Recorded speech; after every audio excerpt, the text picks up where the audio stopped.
Aki Tomoya was cycling to deliver his last newspaper of the day when suddenly he saw a white beret flying in the wind. He quickly pedaled to chase after it, and when he finally caught it, he looked back to see who owned it. There stood a beautiful young woman gazing at him. And with that, his fate in this spring season began. The alarm in Tomoya's room rang, prompting him to get up and prepare to head out, but not before he greeted the anime poster on his wall. He set off to deliver newspapers early in the morning, greeting his neighbor who subscribed to the paper. His neighbor asked if Tomoya was now a paperboy and what had happened to his previous job. Tomoya replied that he was still working at the rental store and the restaurant, he just wanted to add a morning job as well. The neighbor praised Tomoya for being so diligent and asked if it was difficult for him to balance work with school.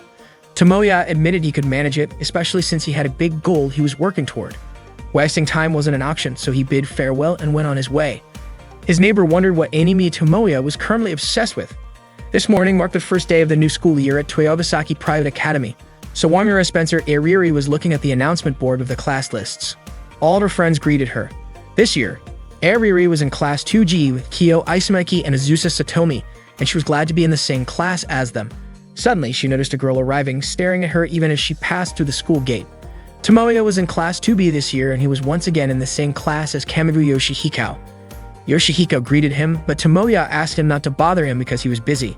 Yoshihiko guessed that Tomoya must be compiling info on winter anime or reviewing the light novel released last March. However, it turned out Tomoya had already completed that. He had summarized the anime within 24 hours of the final episode airing, reviewed the novel 3 days after its release, and had even completed the game review. Tomoya's mission was to provide helpful news without spoilers, allowing his readers to enjoy it fully. Yoshihiko called Tomoya a unique kind of blogger and asked what he was working on now. Tomoya explained that he had an important mission, a masterpiece project that would be the beginning of an otaku's life. Just then, Yoshihiko froze, staring out the classroom window and urged Tomoya to look too. Tomoya was annoyed by Yoshihiko's sudden distraction just after he'd answered his question. But Yoshihiko was watching Ariri. She was a half-Japanese, wealthy girl whose father was a British diplomat. What's more, she was the star of the art club, and her artwork had even been accepted for the city art exhibition right after she enrolled here. Tomoya asked why Yoshihiko was so interested in her, and Yoshihiko said Ariri looked even more charming this year. Tomoya asked if Yoshihiko still liked three-dimensional girls, especially when Tomoya himself had already committed to two-dimensional girls. But Yoshihiko pointed out that Ariri was every bit a moe heroine with her pale skin, blonde twin tails, and knee socks, the ideal dream girl from any two-dimensional game. Tomoya replied that three-dimensional girls were just too much trouble. Yoshihiko suggested they go to the opening ceremony together, but Tomoya told him to go ahead. He'd catch up later. Ariri went to her locker and opened it to get her comic, only to hear Tomoya call her careless, saying she usually did miss limited editions. Tomoya informed her that online stores had long since stopped taking orders and that he had pre-ordered from every store that offered exclusive products. Ariri reminded Tomoya not to talk to her at school. Tomoya responded by asking if that was any way to treat the guy who had carried 5 boxes, each weighing 1.8 kilograms, around Akihabara on release day for her. Ariri replied that she'd already given him a bonus poster and said it should be Tomoya thanking her. Then she asked why he was in Class G when he was actually a Class B student. Tomoya was surprised she knew his class placement, considering it had just been announced today. Embarrassed, Ariri said she'd leave if Tomoya didn't have any other business with her. Tomoya called out to her, saying he wanted to talk about something important. However, the opening ceremony was about to start, so Ariri reminded him of that. Tomoya insisted it would be better to say it now, practically begging her to listen. He started telling her about his project plan. Curious, Ariri asked why someone like Tomoya would have such a ridiculous and painful idea. Tomoya was thrilled she asked and explained that a week ago, he'd experienced a life-changing moment. He described feeling something in his hands that he could only call destiny or maybe even a miracle. He said it felt like a scene from a shoujo manga, a romantic anime, a moe light novel, or the prologue of a dating sim. However, Ariri replied that she had seen that kind of thing a million times and was already tired of it. Tomoya explained that this formula for success worked well and was popular, so he wanted to pour his feelings into it. Ariri asked if Tomoya wanted to make a game that told the story of his encounter with this girl. Tomoya said that when he saw the girl, he could already envision the text and music, almost like it was playing in his head. That was when he realized the only way to tell the story was through a game. Ariri questioned why Tomoya hadn't just chased after the girl and confessed his love. Tomoya countered by asking why he bothered confessing to a three-dimensional girl. Frustrated, Ariri asked if he really wanted to drag her into his little fantasy world. Tomoya pointed out that Ariri was the best illustrator he knew. By day, she was the pride of Toyogasaki Academy's art club, but by night, her secret otaku identity was as the popular 18-plus doujinshi artist known as Egoistic Lily or Kashiwaji Eri. Annoyed, Ariri reminded Tomoya not to use that name at school. Tomoya asked if she considered working on the project, but Ariri declined. Then Tomoya reminded her of the promise they made in grade school. Back then, Tomoya had told her that one day he would be the director of a game company, and when that day came, he would hire her. Ariri had said she would wait for him no matter how long it took and become an artist for his game company. With a toss of her hair, Ariri brushed it off, saying no grade school kid makes a future promise with that much detail. Ariri told Tomoya that if he was really serious about his project, he should be creating the illustrations and script himself, since that's what true doujin artists do. Tomoya said there's no way he could do that, as he'd never be able to capture the girl's beauty, not in a million years. Intrigued, Ariri asked just how beautiful this girl really was, but Tomoya replied that the scene was still etched into his memory. He described her in a white dress and beret, standing on a hill, surrounded by cherry blossom petals blowing in the wind. Ariri pointed out that Tomoya's words didn't give any details about her face. She was sure he couldn't even remember what the girl looked like. Tomoya replied that his feelings weren't about capturing some perfect image. He said he didn't want to lessen her beauty with his attempts. He needed Ariri's illustration skills for that. Frustrated, Ariri tore up Tomoya's project proposal, saying that his thinking was shallow. Tomoya was stunned that a doujinshi artist would say something like that. Ariri argued that if this was supposed to be his grand project and he'd forgotten such a key element, then it was obvious he wasn't serious about it. She called him a fake producer, just looking to take advantage and enjoy the results without real dedication. Tomoya insisted he wasn't half-hearted, he was passionate, filled with ideas, and driven to bring this project to life. Ariri, unimpressed, questioned whether all his ideas fit on a single piece of paper. She suggested it was probably just a simple plot about a boy meeting a mysterious girl, getting close to her, kissing, and then ending it. She scoffed that his so-called unique vision could be summed up in a single sentence. Ariri walked away, ignoring Tomoya's pleas to hear him out. He told her he'd be waiting in the AV lab after school, but Ariri replied it was far too late for him to convince her now. During the opening ceremony, Yoshihiko noticed how dejected Tomoya looked and asked if he'd been rejected by a girl on the first day of school. Tomoya denied it, saying he was just dealing with a major crisis between him and his fresh start as an otaku. But, as usual, Yoshihiko wasn't really listening. Instead, he pointed out a girl named Kosumigoka Utaha. She was the smartest student in the school, ranking number 1 in her class for 2 years straight. Rumor had it that she lived in her own world, always slept in class, and never did her homework. Yet no teacher dared to scold her.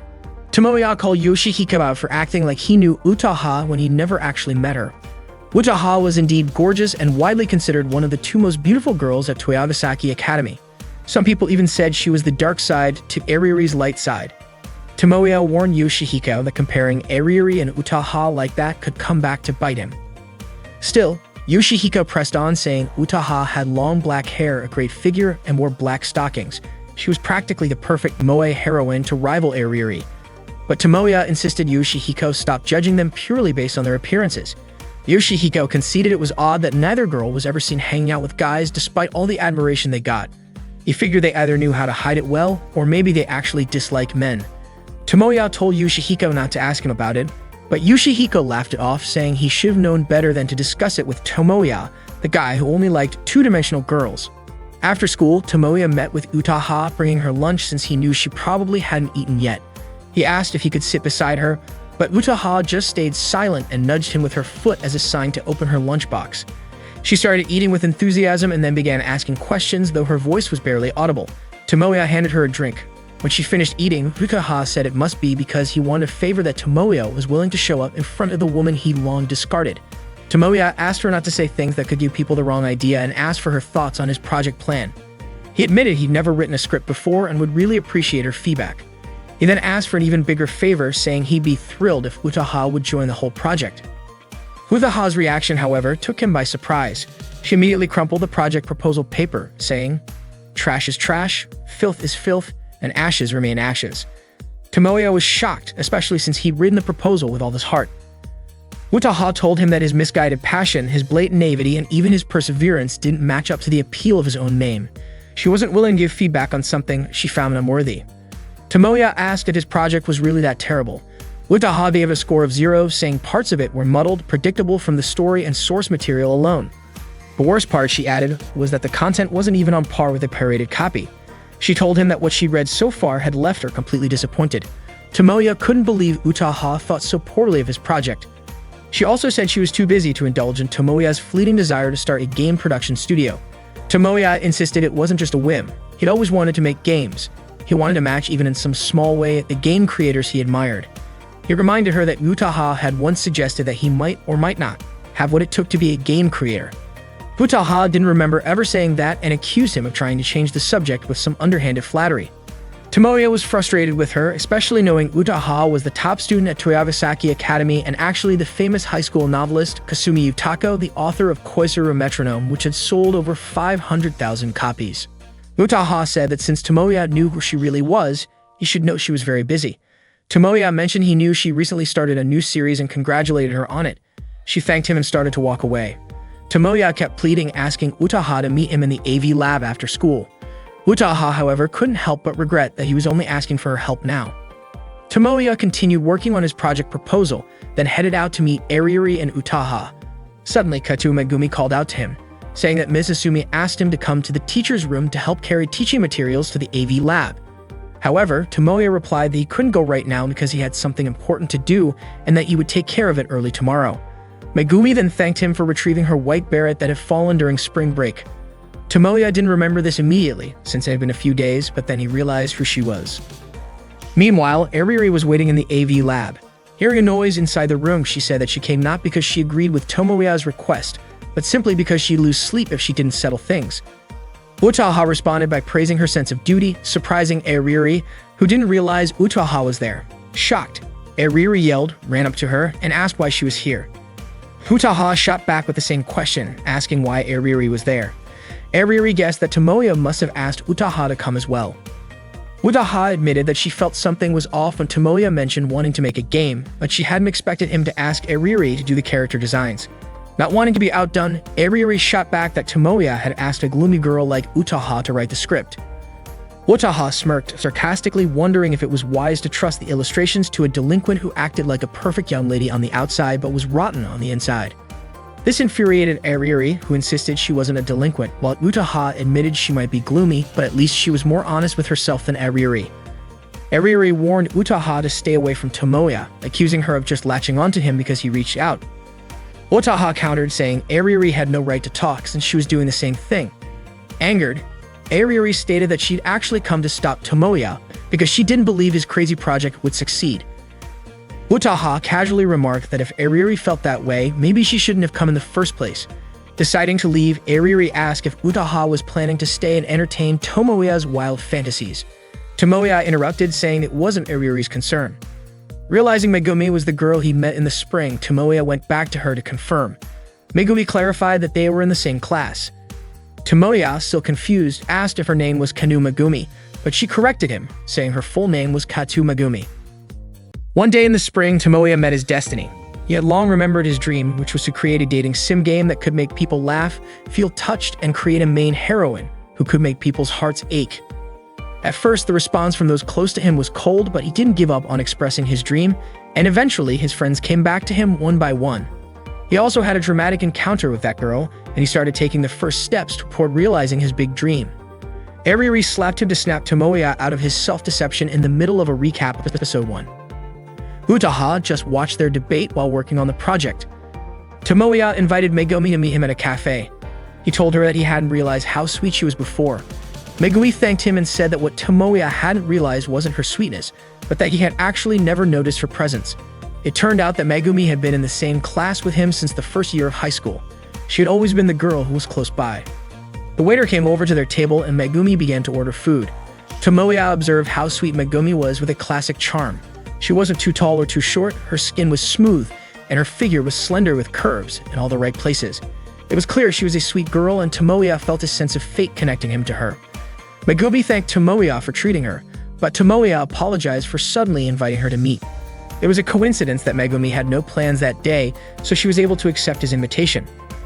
Tomoya asked about her hat, and Megumi explained that she had given it to her cousin since he had stopped by and liked it, so she gave it to him as a gift.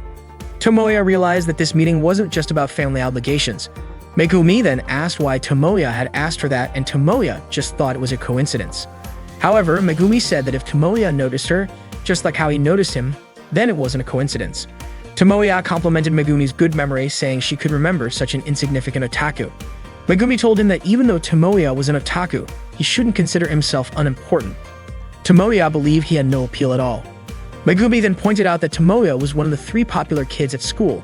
He was known for donating light novels to the library, organizing anime screenings during the school festival, and no one at school didn't know Aki Tomoya. Tomoya still didn't believe it because the otaku population had sharply increased, and they were still looked down upon by society. Megumi then said she was the opposite of Tomoya, that she was truly boring. Her grades weren't that great, she wasn't in any clubs, and she had never served in any class leadership positions. Megumi also admitted that she didn't have many friends, but she wasn't interested in making new ones. That's why she wasn't surprised that Tomoya didn't remember her. Tomoya said that was wrong. Megumi wasn't boring, and he asked her not to think of herself that way. He also told her to stop feeling discouraged because of misunderstandings. Tomoya could guarantee that Megumi wasn't boring, it was just that her character was more neutral, not very flashy. In other words, Megumi wasn't perfect yet, which was why she didn't stand out. Tomoya said all of this loudly, drawing the attention of the other cafe patrons. Megumi asked to interrupt his words, asking if that wasn't worse than boring. Tomoya asked her not to underestimate the boring character type because not many characters develop in a way that stays true to themselves. For example, a character with twin braids, glasses, and freckles. If Megumi combined those boring traits, she would become more charming and grab people's attention because that character would be very clear. Tomoya then asked if Megumi had any unique traits that would make her unforgettable when someone looked at her, and the answer was obviously no. Tomoya emphasized once again that Megumi was sweet from the beginning and her character didn't match up at all, and there was something that needed to be done about her personality flaws. Megumi interrupted again, asking if her personality flaws were a problem for Tomoya. Tomoya replied that it was clearly his concern because Megumi needed to be someone special and her personality needed to be clear. Megumi asked what all of that was for, and Tomoya finally said that Megumi was the girl who should be the heroine of his game. Megumi asked again if that was Tomoya's way of confessing his love to her. Tomoya was confused. Megumi did know that Tomoya was talking to her, but it felt like his gaze was looking at something far away. Tomoya thought it wasn't that he was looking far, but more like from a different dimension. He begged Megumi to help him regain his passion for creating again. Megumi was still confused by what Tomoya was talking about, and he pleaded with her to help him bring back his dream. Megumi then asked if Tomoya was dating the 2 most beautiful girls in school. Tomoya responded that there were 3 mistakes in what she just said. First, the most beautiful girls in school only existed in dating sim game and didn't exist in real life. Second, dating 2 beautiful girls at school was not true. And third, the biggest mistake was that a 2D otaku like him could have a 3D girlfriend. Megumi asked then who the girl outside the window was to Tomoya. It turned out that Eriri and Utaha were watching him from outside the cafe window. They then joined Tomoya and Megumi at their table. Megumi asked why Eriri and Utaha were here. Tomoya said that if Megumi recognized them, things wouldn't be so complicated. Megumi recognized both of them as the 2 most beautiful girls at Toyogasaki Academy. Tomoya asked Megumi to stop mixing up dating sim game with reality. But Megumi said that now she was with 3 famous people from Toyogasaki Academy. She felt like just a speck of dust among them. Tomoya told her that although Eriri and Utaha might seem intimidating, they weren't that bad. Even though they had foul mouths and bad personalities, they were otaku on a much higher level than him. Tomoya introduced Eriri and Utaha as members of his game circle.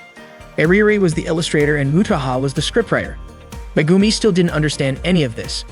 Utaha then said that she didn't understand it either and immediately stepped on Tomoya's foot, saying that this was how a guy who had made plans with a girl ended up hanging out with another girl instead. Tomoya introduced Megumi as the newest member of the circle and the main heroine of the game they were going to create. Megumi said that she had just learned about all of this and Tomoya assigned her a role in the project. Eriri stared at Megumi, making Megumi ask Tomoya why Eriri was staring at her. Tomoya told her not to worry about it because that's just how Eriri looked at people. Eriri then realized that the girl Tomoya had been talking about all this time was Megumi. She didn't even care if Megumi was his girlfriend, a fellow otaku, or just a friend looking for some benefits. Megumi was shocked by Eriri's sharp attitude. Tomoya explained that this was Eriri's true nature, and she was just pretending to be innocent at school. Eriri kicked Tomoya and told him not to talk like he knew her so well. Tomoya asked her not to start a fight with someone she had known for years. They continued arguing, which made Utaha tell Eriri to stop embarrassing herself, but Eriri ignored her. Utaha reminded them that it could become a problem if a Toyogasaki student was seen here and referred to Eriri as mispretending to be innocent. Eriri, annoyed, turned and kicked Utaha's leg, causing their fight to attract the attention of the cafe's other customers. Tomoya tried to calm them down, but once again, Aririri and Utaha criticized the project. Aririri said the project didn't yet convey what feelings the players were supposed to express. Utaha even suspected that Tomoya still couldn't picture what he actually wanted to create. Tomoya responded saying that Aririri and Utaha were speaking as though they were the creators. They both simultaneously declared that they were creators. Tomoya was sure they both actually got along well. Aririri said that if things kept going like this, Tomoya's dream of making the game would just stay a dream. Utaha then gave Tomoya an ultimatum. He could either start writing again or give up. Aririri suggested that Tomoya should just give up, and Utaha saw that Tomoya was almost heartbroken over the gap between his dreams and reality. According to Aririri, the concept of a fated meeting wasn't as sweet as a light novel. Utaha didn't argue with her. She said if meetings were based on fate or coincidence, the world would just be full of childhood friends ending up together. Aririri asked if there was something wrong with that, saying she didn't mean it that way. Tomoya said he had already made his decision. Aririri and Utaha asked together who Tomoya had chosen. Tomoya replied that he chose not to give up. He would rewrite as many times as needed until Aririri and Utaha approved. They thought Tomoya was going to choose one of them, but it turned out he was talking about the project. Tomoya was confident he would create the greatest dating sim game that would touch everyone's hearts. He would also turn Megumi into the main heroine who would make everyone's heart flutter. But when they looked around, Megumi was no longer sitting in her seat. They started searching for her and found out that Megumi had stood up to get a drink. None of them had noticed that she had left. The next day, Tomoya invited Megumi to meet up. Megumi came to Tomoya. Thankfully, the weather was nice today. She mentioned that the weather forecast had been doubtful, so she'd been worried earlier. She asked if Tomoya's house was nearby, saying that she occasionally passed by this street. Tomoya asked if Megumi remembered this place. Megumi said the locals called it Detective Hill because there was a detective agency nearby. However, that wasn't what Tomoya meant, so he asked why she thought he chose this place to meet. Megumi assumed it was because the place was close to his house, but Tomoya said that wasn't the reason. Megumi asked if it was because it was far away, which made Tomoya annoyed, and he explained that this was the first place they met. Megumi then said the place they met was during the entrance ceremony a year ago. Tomoya asked if she understood the purpose of today, and Megumi said that Tomoya probably wanted to talk about something, which is why he invited her to his house. Tomoya explained that this was the problem. What kind of girl would go to the house of a guy she just met? He also told Megumi not to dress like a normal person because no one had ever come to his house looking that normal. Megumi also sensed something was off. She suddenly realized that Tomoya would never invite a real-world girl to his house. Tomoya then asked why she still came if she knew he was strange and why she came so easily if he was an otaku. Megumi didn't expect to be lectured like this by the guy who had invited her. Tomoya said that up until now, Megumi had been living an aimless life, and today he was going to teach her how to live in the real world. Megumi started to suspect that maybe Tomoya's room had been designed so no one could hear her screams for help. Tomoya told Megumi to prepare herself because he was going to fill her head with moe content. They entered Tomoya's house and Megumi was amazed by the sight of his room, which truly reflected the life of an otaku. Tomoya blamed Megumi for acting so casually and said that she should have immediately commented on how hot it was and opened the window or pretended to sit on the bed and act awkwardly. She should have acted like that. Megumi asked why Tomoya expected her to ruin the mood by being tense like that. Tomoya was confident he could get the right reaction from Megumi soon. Today was a training session to enhance Megumi's 2D heroine sensitivity.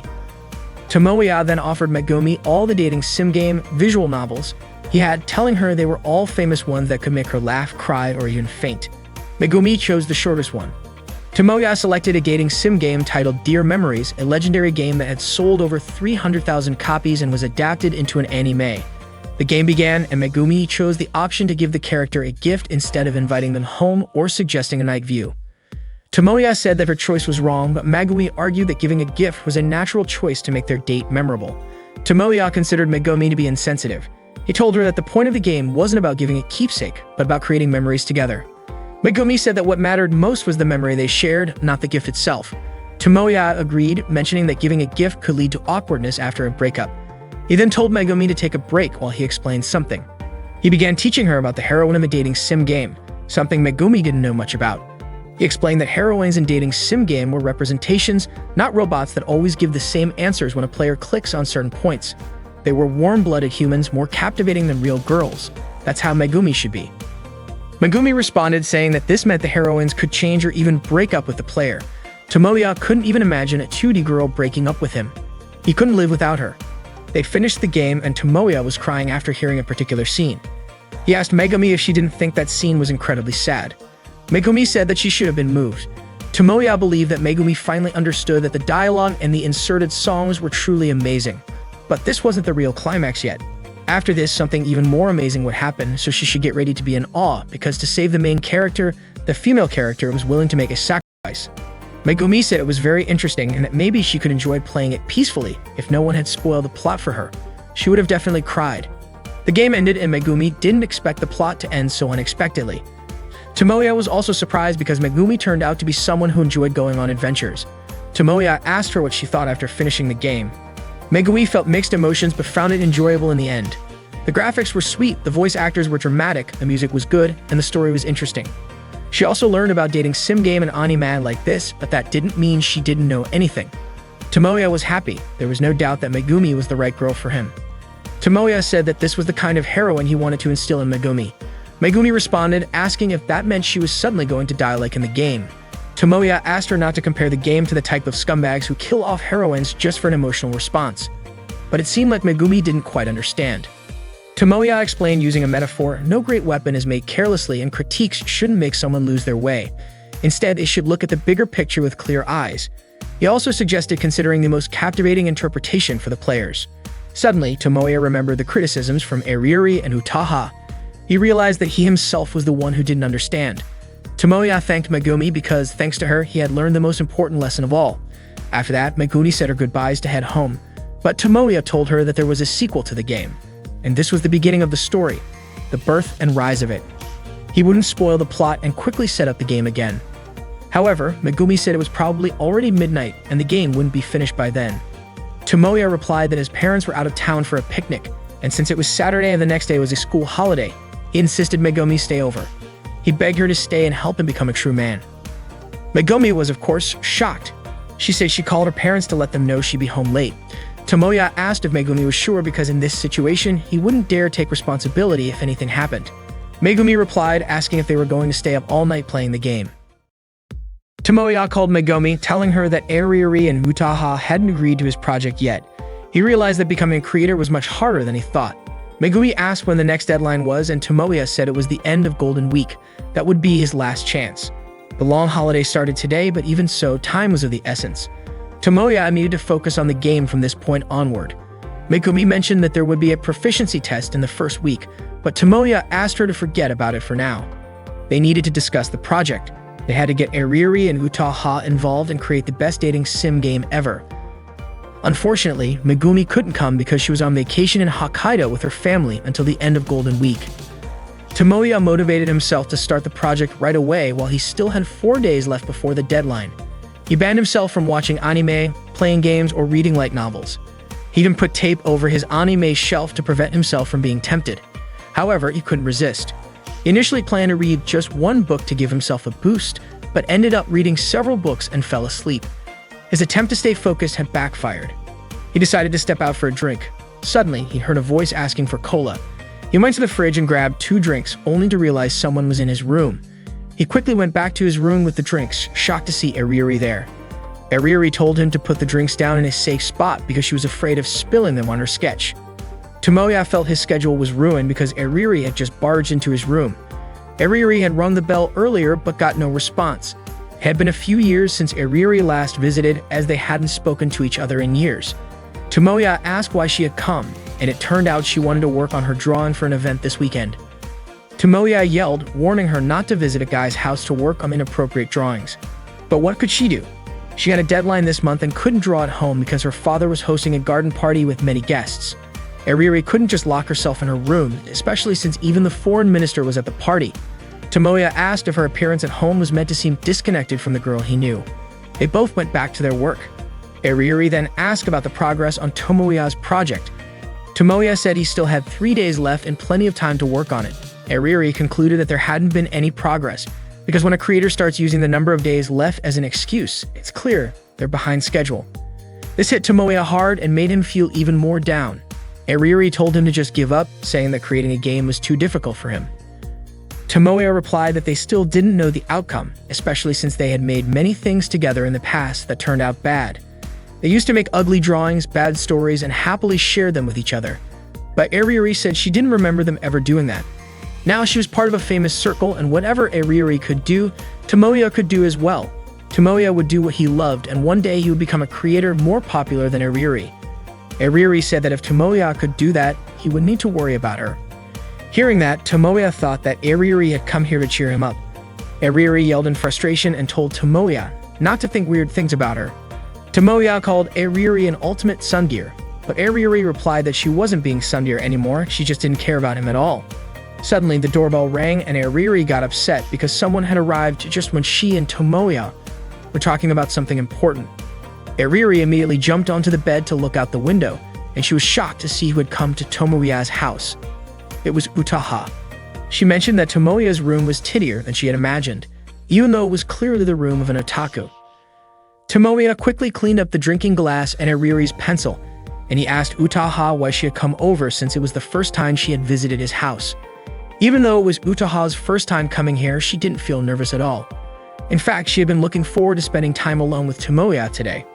Utaha cornered Tomoya against the wall and said that he couldn't run away from her anymore.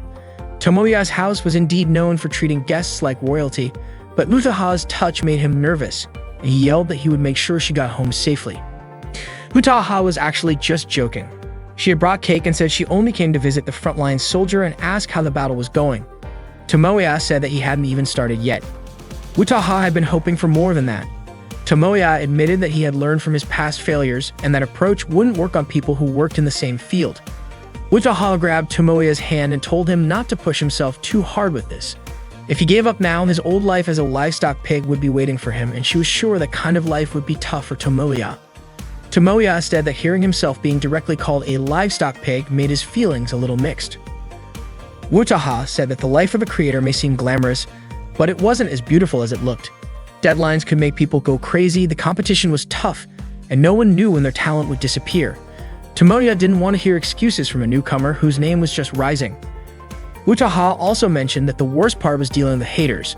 When getting good reviews, they'd mock it as a marketing tactic. If the book sales were bad, they'd laugh about it, and when offering reasons, they'd refuse to take any responsibility. Utaha got emotional just thinking about the haters. If she could, she wanted to gather them all up and deal with them all at once. Tomoya tried to calm Utaha down. She said that's why Tomoya should keep subscribing to her books as usual. Tomoya remembered Utaha's words that she still couldn't imagine the game he was going to create. Those words really touched his heart and made him realize that he still didn't know much. That's when he figured out what he wanted to make and whether he could find a solution to get Utaha to agree to it. Tomoya begged Utaha to give him some time because he would work hard to make a project proposal that she would approve of. Utaha couldn't stop him because he was so determined, so she told him to do whatever he wanted. However, as a trade-off, she wouldn't extend the deadline. She would wait for him until the end of the vacation. Tomoya promised to keep fighting to create the project until Utaha would beg him to join in. One last piece of advice from Utaha was that if Tomoya was serious about creating a circle and making a game together, he should include all the members in it. Otherwise, the quality of the product wouldn't be good no matter how hard he tried, and Tomoya wouldn't be able to stay motivated. So for now, all the members should do their best. Utaha also mentioned that Tomoya should have hidden Iriri's bike. Tomoya just realized that Iriri's bike was in his yard. Iriri came out from the closet and yelled in frustration, calling Utaha's name. Tomoya told her that if she wanted to curse him, she shouldn't hide it. Iriri responded saying there was no way she could come out while Utaha was in the room. However, Utaha seemed to know everything, even without Iriri appearing. Iriri immediately decided to go home. Tomoya called Megumi and asked how she was feeling, if she was happy.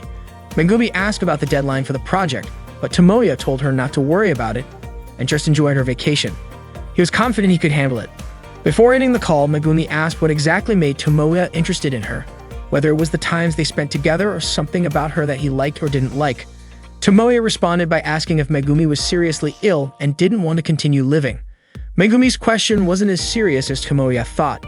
He started thinking about all the moments with Megumi, which actually felt enjoyable, and he realized there was one thing he might want to change. He hoped Megumi could grow more. Megumi then asked if Tomoya wanted her to become a harsher person. Tomoya clarified that he didn't mean that. Iriri and Utaha were the harsh ones in his life. Megumi then wondered why Iriri and Utaha were so different, and said she would think about it herself before hanging up the phone. Tomoya began thinking about creating a proposal, but once again, he ended up reading a book, browsing a light novel blog, and eventually falling asleep. Once again, he had wasted time. That night, he realized an entire day had passed without him accomplishing anything. He quickly started packing up all his anime books, tapes, and games from his shelf. He still had 2 days left, but it felt like today had been wasted as well. His mind started to feel like it had hit a dead end. He felt like he had no talent at all. He then went to the place where he had met Megumi, only to find that it was just an ordinary hill. He had come here hoping for some inspiration or an idea to come to him, but even now, he couldn't see anything. No cherry blossoms in the air, no heroine in a one-piece dress standing at the top of the hill. Tomoya started wondering if maybe his dream was coming to an end. His dream had started here, but could it really end here? Suddenly, Megumi threw her hat in front of Tomoya, and cherry blossoms started blowing through the air. She said it had been a long time since they last met. Tomoya called out Megumi's name, and Megumi remarked that it was unlike him to recognize her. Megumi walked toward him and picked up her hat. Tomoya asked what she was actually doing. Megumi put the hat on and called Tomoya by his real name. She then asked if the kind of meeting Tomoya was hoping for was something like this, whether in an anime, a game, or a light novel. She also asked if this was how the girl Tomoya's dreams would talk, behave, and fall in love. She questioned whether she passed the test, asking if she could be the heroine of the story Tomoya was trying to create and if she could help him. Tomoya felt nervous and asked if Megumi wasn't supposed to be in Hokkaido right now. She replied that she had come back early, actually 3 days ago. She didn't expect the deadline to fall on the last day of the long holiday, so she decided not to go. Tomoya was surprised that Megumi would miss her family vacation for something so trivial. Megumi explained that if she didn't help him, Tomoya would keep nagging her. Tomoya felt bad and suggested that Megumi could have stopped by after her trip. But Megumi thought she wouldn't be of much use at a meeting. She had returned because she wanted to join the circle's activities to stay motivated. It wasn't just her. Ariuri and Utaha had been a big help too. Ariuri had even redesigned a dress, making it as close to Tomoya's taste as possible, with a more mini, shy, and 2D concept. It turned out that it wasn't just Tomoya's taste, but the dream of every moe otaku. The way she spoke and acted was directly taken from Ugaha's script. Acting really needed to be precise.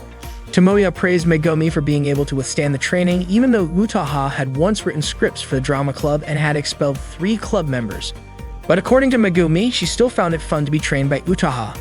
Maybe she could even get along with Ariuri and Utaha, as well as the rest of the circle. Tomoya didn't expect Megumi to be willing to do this, and he also believed in her dream, which might not be real or might just be a coincidence. Honestly, Megumi didn't fully understand what Tomoya wanted to do, but she believed he was truly serious about pursuing his dream. Megumi encouraged Tomoya to make her the happy heroine who would make everyone envious. Tomoya promised to make Megumi a heroine who would make everyone's heart race. Megumi blushed when Tomoya said that. Tomoya then said they should also make sure to get Ariuri and Utaha involved to create the greatest dating sim game. Tomoya took Megumi's hand and led her with him. The meeting had to be held right away since the deadline was the next day. Megumi asked if the project hadn't made any progress yet, but Tomoya told her she was free to suggest ideas, like whispering them to him in moe style like before.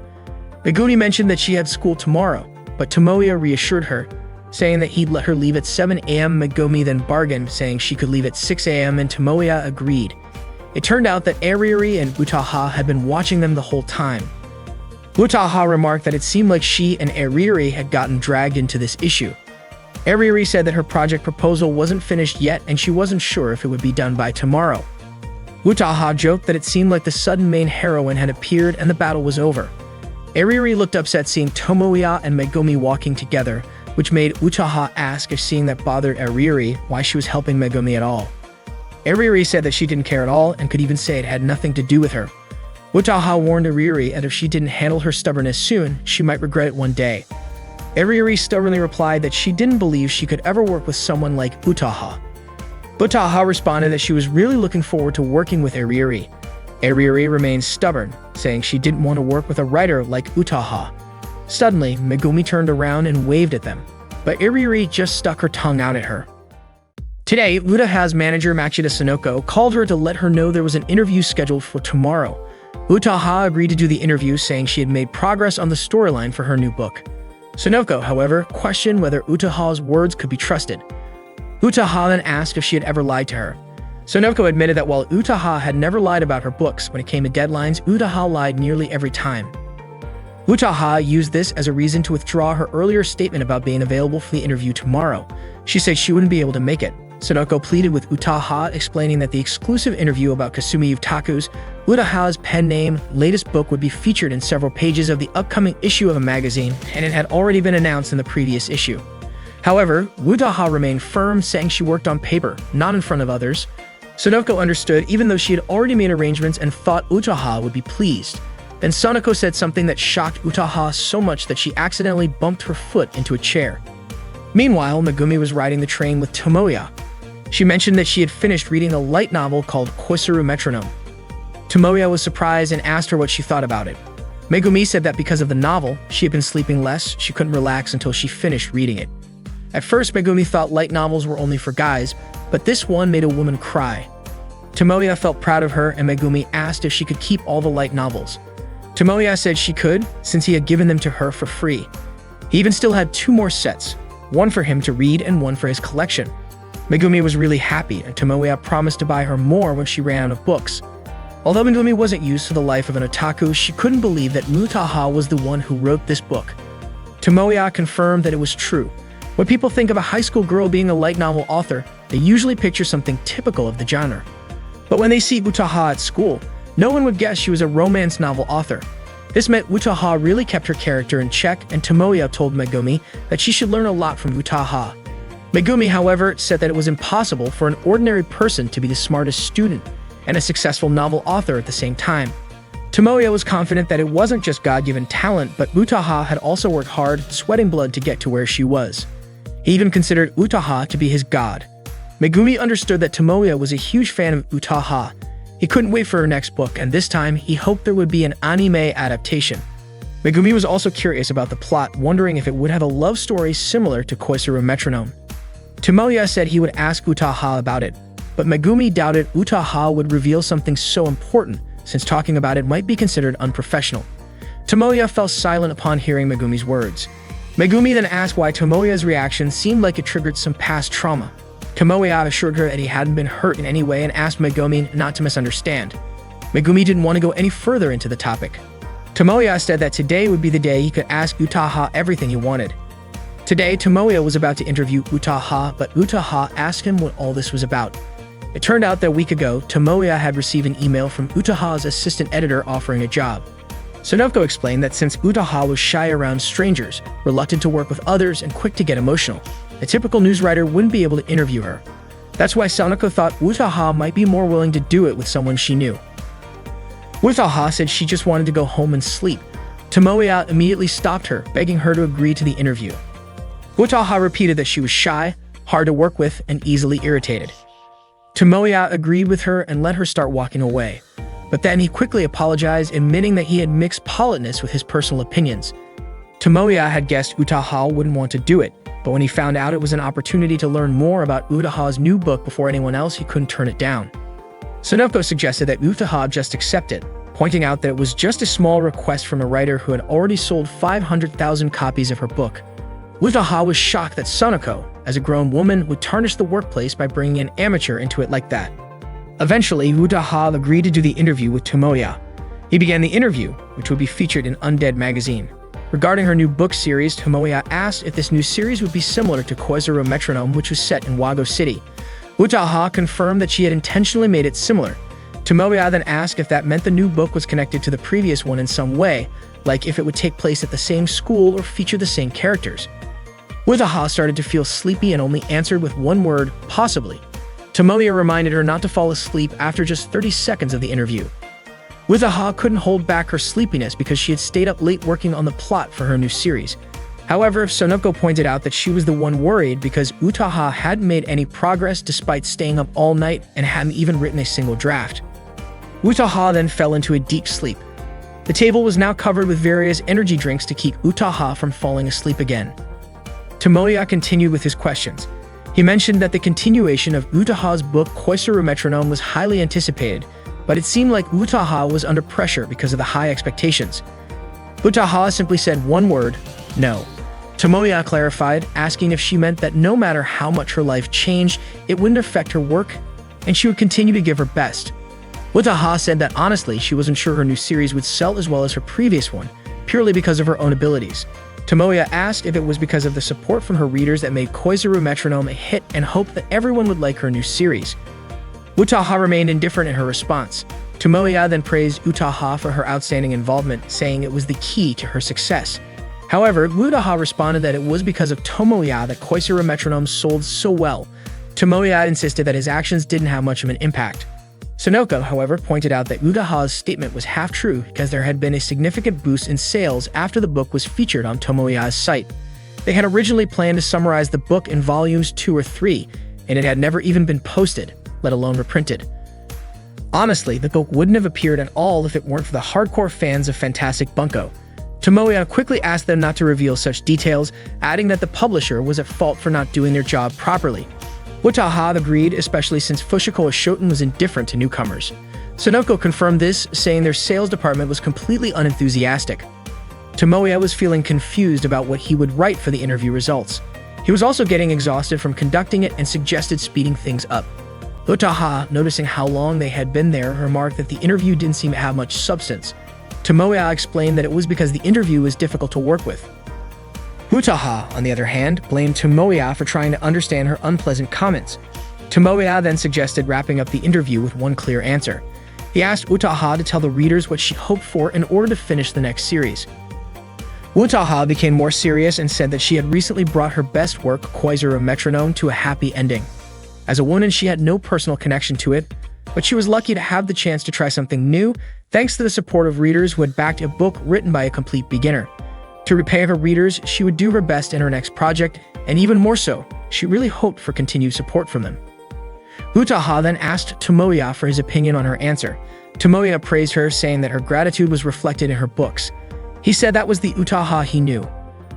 Utaha reminded him to write projects in the plural form for future work, as it meant she got 2 projects to handle.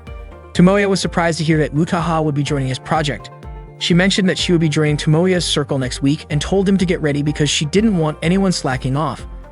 Utaha also expressed some concern about whether Eriri would join. Tomoya thanked her and Utaha added that he should be ready to work with her. Tomoya grabbed Utaha's hand and said that in his life, he would never do anything to ruin her. Sonoko suddenly woke up and called them both to start a meeting to discuss work priorities. Tomoya was startled and asked since when Sonoko had woken up and started paying attention to them, especially since it was already late at night. Sonoko replied that they were used to working late. Tomoya then realized how tough life in publishing could be. Meanwhile, Eriri was standing in front of the AV lab. She said to herself that she had already decided whether she would join or not, but she knew Tomoya couldn't do it alone and thought maybe she could lend him a little help. Suddenly, Utaha spoke up. Eriri was surprised to see Utaha there as well. Tomoya told her she was late, even though they had already started earlier. Eriri shouted, asking how Utaha had arrived before her. Utaha calmly replied that everyone had been told to gather there at 2:30 p.m., and it was Eriri who was late. Utaha then added that she had been personally convinced by Tomoya to come, so she had no choice but to join. Eriri got upset because she hadn't been convinced in the same way, and Tomoya quickly told Utaha not to say things that could cause misunderstandings. Utaha then called Eriri someone who could never be satisfied unless she won, saying she would be a terrible girlfriend and was the type of person who would lose everything because she couldn't control her emotions. Eriri blew up and Tomoya stepped in, taking responsibility for the whole situation. He then started explaining the schedule for the dating sim game project, mentioning that he planned to finish the game by December and have it ready for a winter comic debut, meaning their legend would begin with the new year. However, both Eriri and Utaha disagreed, saying it was impossible. Eriri objected because she was also involved in other clubs and had commitments with her circle.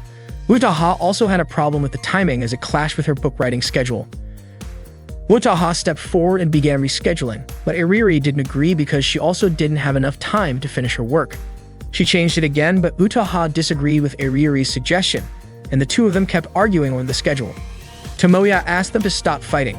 He just wanted them to focus on the story and character design. After a bit of back and forth, they finally agreed on what they were working on and could proceed with the project. Tomoya then asked what he could do now. Eriri and Utaha both asked him to buy snacks. Tomoya reminded them that he was the president, producer, and director of the circle.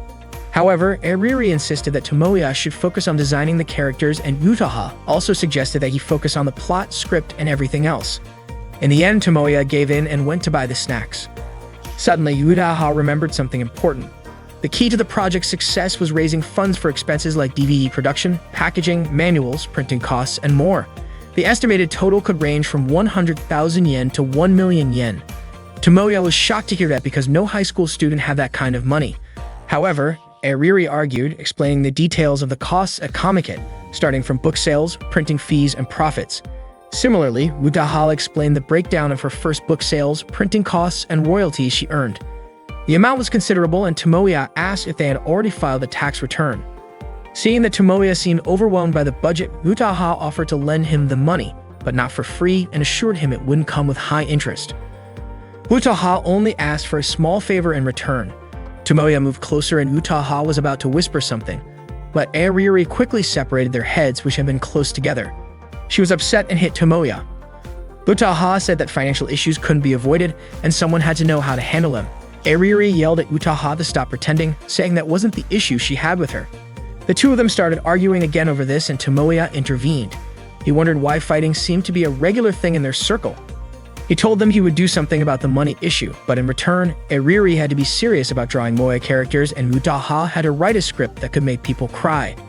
They agreed to their respective tasks. Suddenly, Megumi asked what she was supposed to do. That was when the three of them realized that Megumi was also in the room. The next day, Tomoya woke up early. He was working hard to meet his goal of raising 1 million yen, and he was confident he could exceed it by creating a dating sim game with the help of all the circle members. Tomoya started his day delivering newspapers, then worked as a laborer carrying heavy items. After school, he worked at a rental shop and a restaurant. He believed that he could make Megumi the best heroine ever and impress everyone. While Tomoya was working at the restaurant, he was surprised to see Megumi walk in with a guy to have dinner at the place where he worked. Megumi was just as surprised to learn that Tomoya worked part-time there. Tomoya asked about the guy, calling out Megumi for being heartless toward him. At school, Megumi explained that the guy was her cousin. The day before, her whole family had visited, but the parents went out to do something, so instead of waiting around, she went out to dinner with her cousin. Megumi had no idea that Tomoya worked at that restaurant, even though Tomoya had visited it once a month. Tomoya was still upset. He had told Megumi that she needed to stand out more, but he didn't mean in a bad way like that time. He asked if she understood her current position.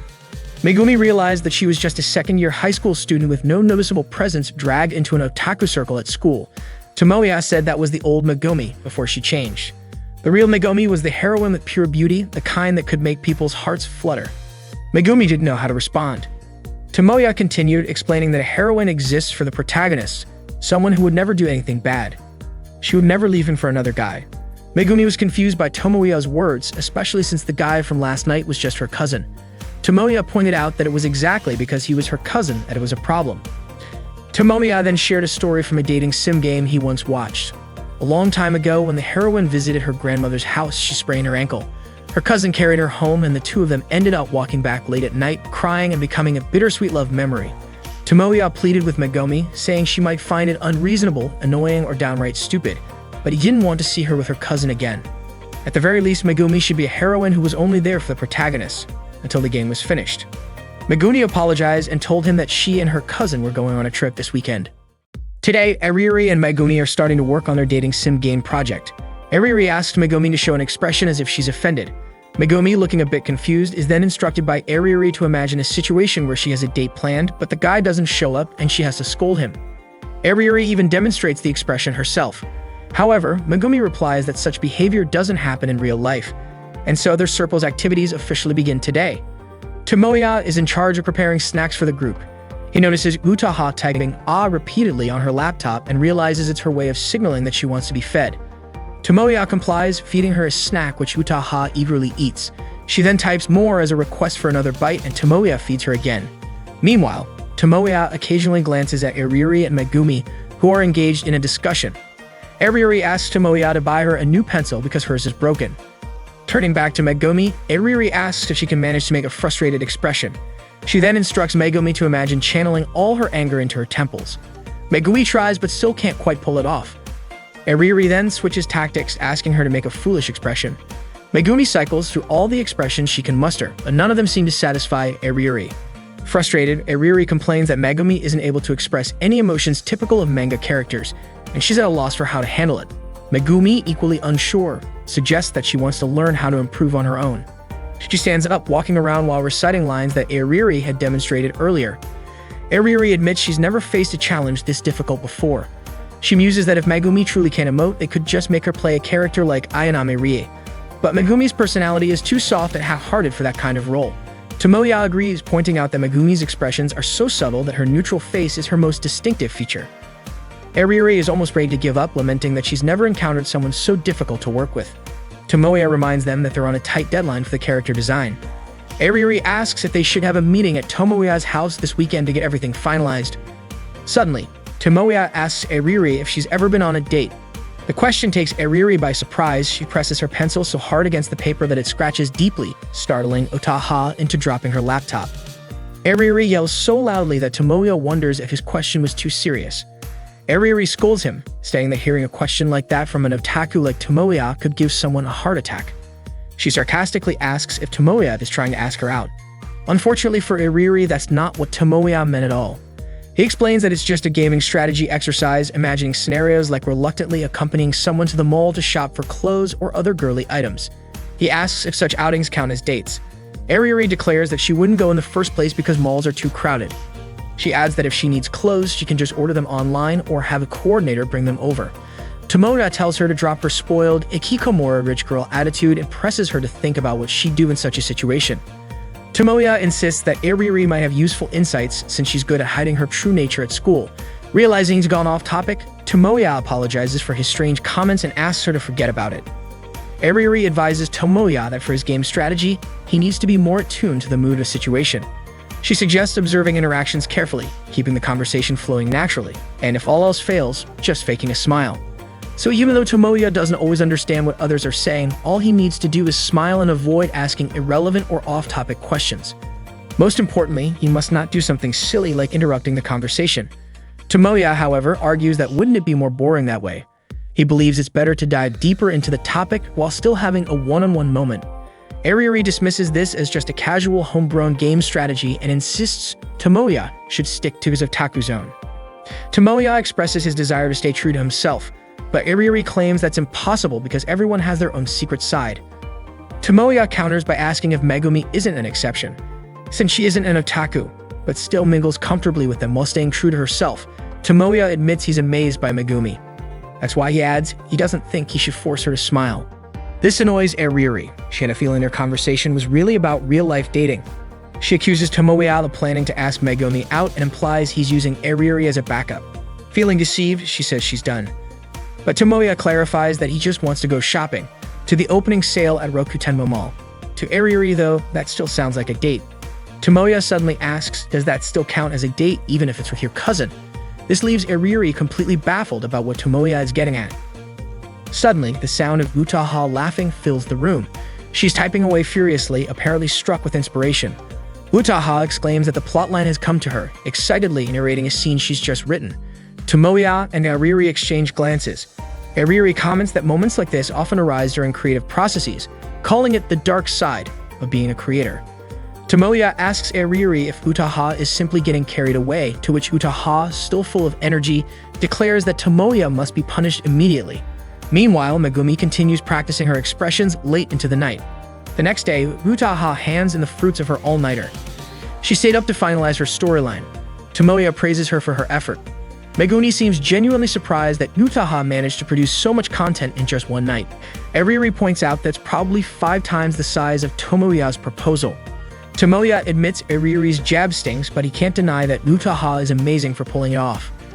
Utaha, however, requests that Tomoya read it first before giving his opinion, then says she wants to take a nap. Without another word, she falls asleep on the bench. Tomoya begins reading her script aloud. It starts with the protagonist Azumi Seiji, whose family is forced to move to the outskirts of town because of his parents' work. He transfers to a new school, and on a hill covered in falling cherry blossoms, he has a fateful encounter with a girl. Megumi asks who will design the protagonist. Ariuri answers that she'll base his face on the most handsome man she can imagine. Tomoya continues reading. The next day, Seiji meets the same girl again, and it turns out they're in the same class. The girl's name is Kano Meguri. Slowly but surely, the distance between them closes until they confess their feelings to one another.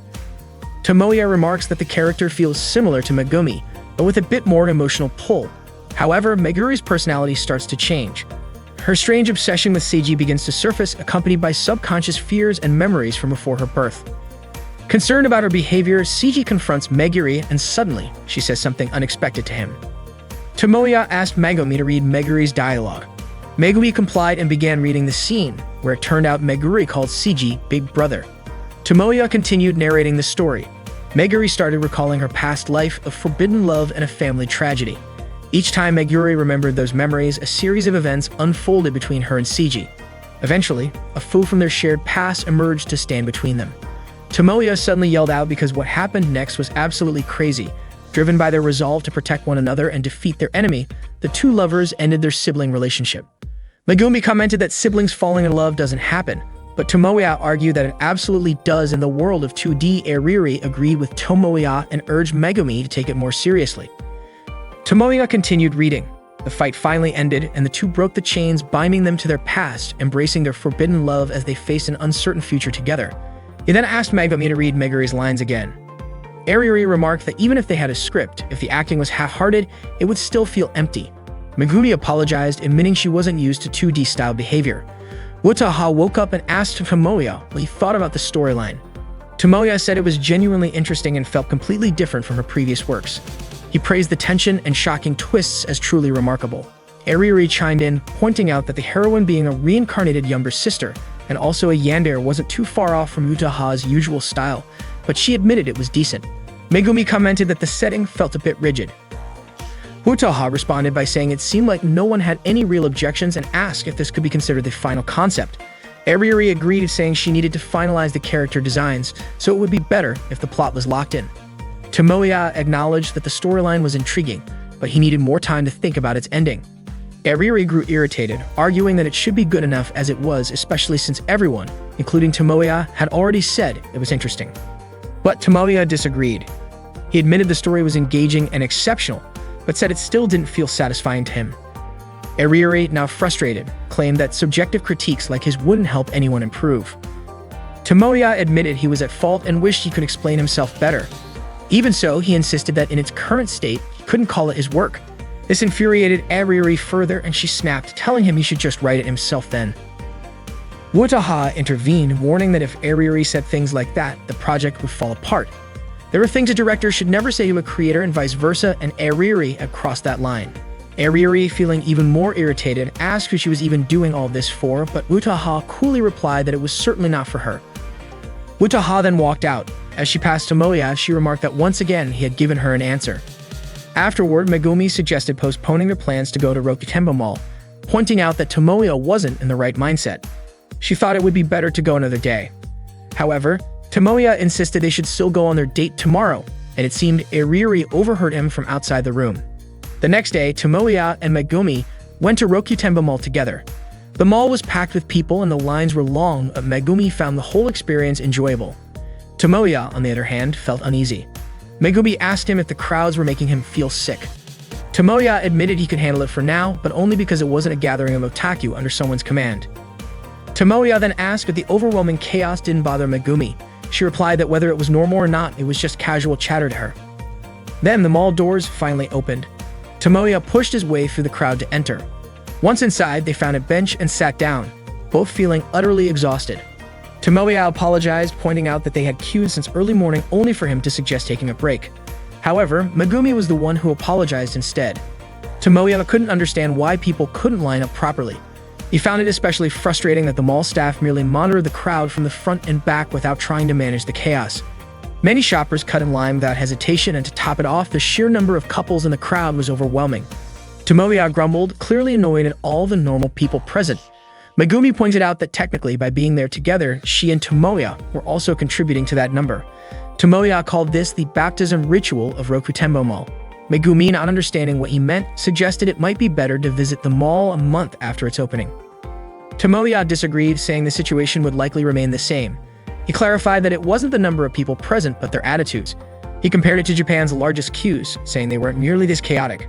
There, no one would cut through corridors, take shortcuts on escalators, or push ahead in line. Everyone respected the system, and the enthusiasm of the participants ensured the event's success. Megumi deduced that he was referring to comic-related events.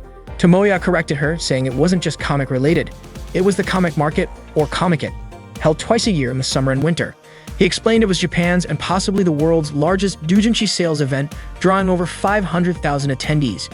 Yet Megumi still described it as comic-related, much to Tomoya's chagrin.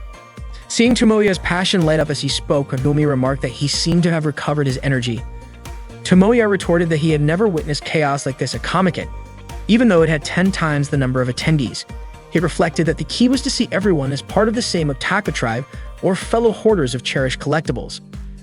Tomoya then asked Megumi which stores she wanted to visit and began marking them on the mall map. Megumi asked if he was sure he could handle it if she named all of them. Undeterred, Tomoya started mapping out and connecting their shopping route. As Tomoya meticulously planned their itinerary to make things easier, Megumi told him there was no need to overthink it.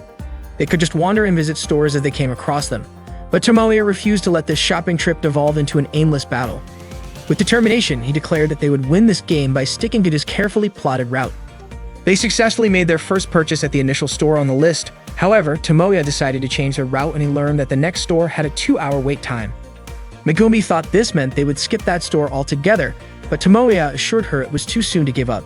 He explained that the current congestion was likely due to limited edition items only available that day. Once those items sold out, the crowd would probably thin out. Megumi couldn't believe how much thought Tomoya put into what seemed like an ordinary shopping trip. Tomoya explained that the frustration of not being able to buy something you've been eagerly anticipating is the same, whether you're an otaku or just a regular person. Megumi nodded in agreement. They continued to the next store. Although Tomoya was visibly tired, he kept cheering Megumi on. As the day wore on, the mall grew even more crowded, making their progress more challenging. Still, Tomoya encouraged her, saying that their timing would work out if they kept moving forward. At one point, Megumi accidentally bumped into someone and nearly fell. Thankfully, Tomoya quickly grabbed her arm, steadying her. He told her firmly not to let go of him. Battling through the dense crowd, Tomoya held on to Megumi as they made their way forward. Finally, they reached the last store on their list. Both of them felt a wave of relief and joy. Megumi was amazed that they managed to finish everything in just one day. She thanked Tomoya for all his effort. However, Tomoya brushed off her gratitude, saying that the exhaustion he'd felt in the past was far worse than this. Megumi suggested that Tomoya take a break, noticing how drained he looked. While browsing in the store, Tomoya spotted Megumi at a counter examining glasses. To his surprise, Megumi was picking out a pair for him. She carefully chose one and placed it on Tomoya's face, saying it was a gift to thank him for accompanying her today. Tomoya was stunned. For a moment, it was as if he were seeing Megumi in the 2D version of his dreams. He thanked her sincerely but also apologized, explaining that he couldn't walk her home because he had another place he needed to go. At the release celebration for Koizuru Metronome Volume 2, a fan signing event featuring Utaha was held. Tomoya, a devoted fan of Koizuru Metronome, attended the event. Despite having read the first volume over 20 times, he still found himself moved to tears each time.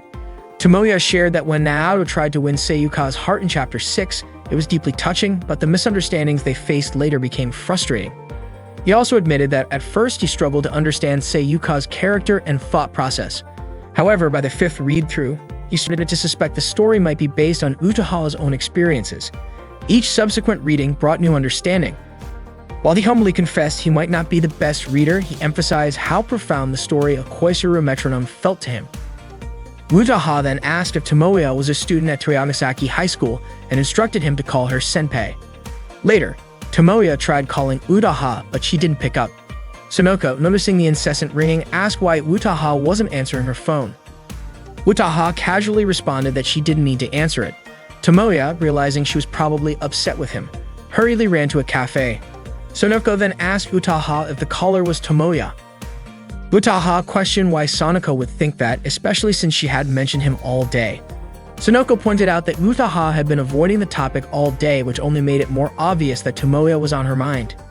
Utaha firmly denied it, stating she wasn't thinking about him, had no interest in him, and didn't even want to talk to him. In a prior encounter at a cafe, Tomoya had woken Utaha, who had dozed off at the table, and asked if she found him boring. Utaha explained she had been working overtime because of looming deadlines, including the plot for her 4th book. Tomoya used the opportunity to bring up the cliffhanger ending in the 3rd volume, calling it cruel.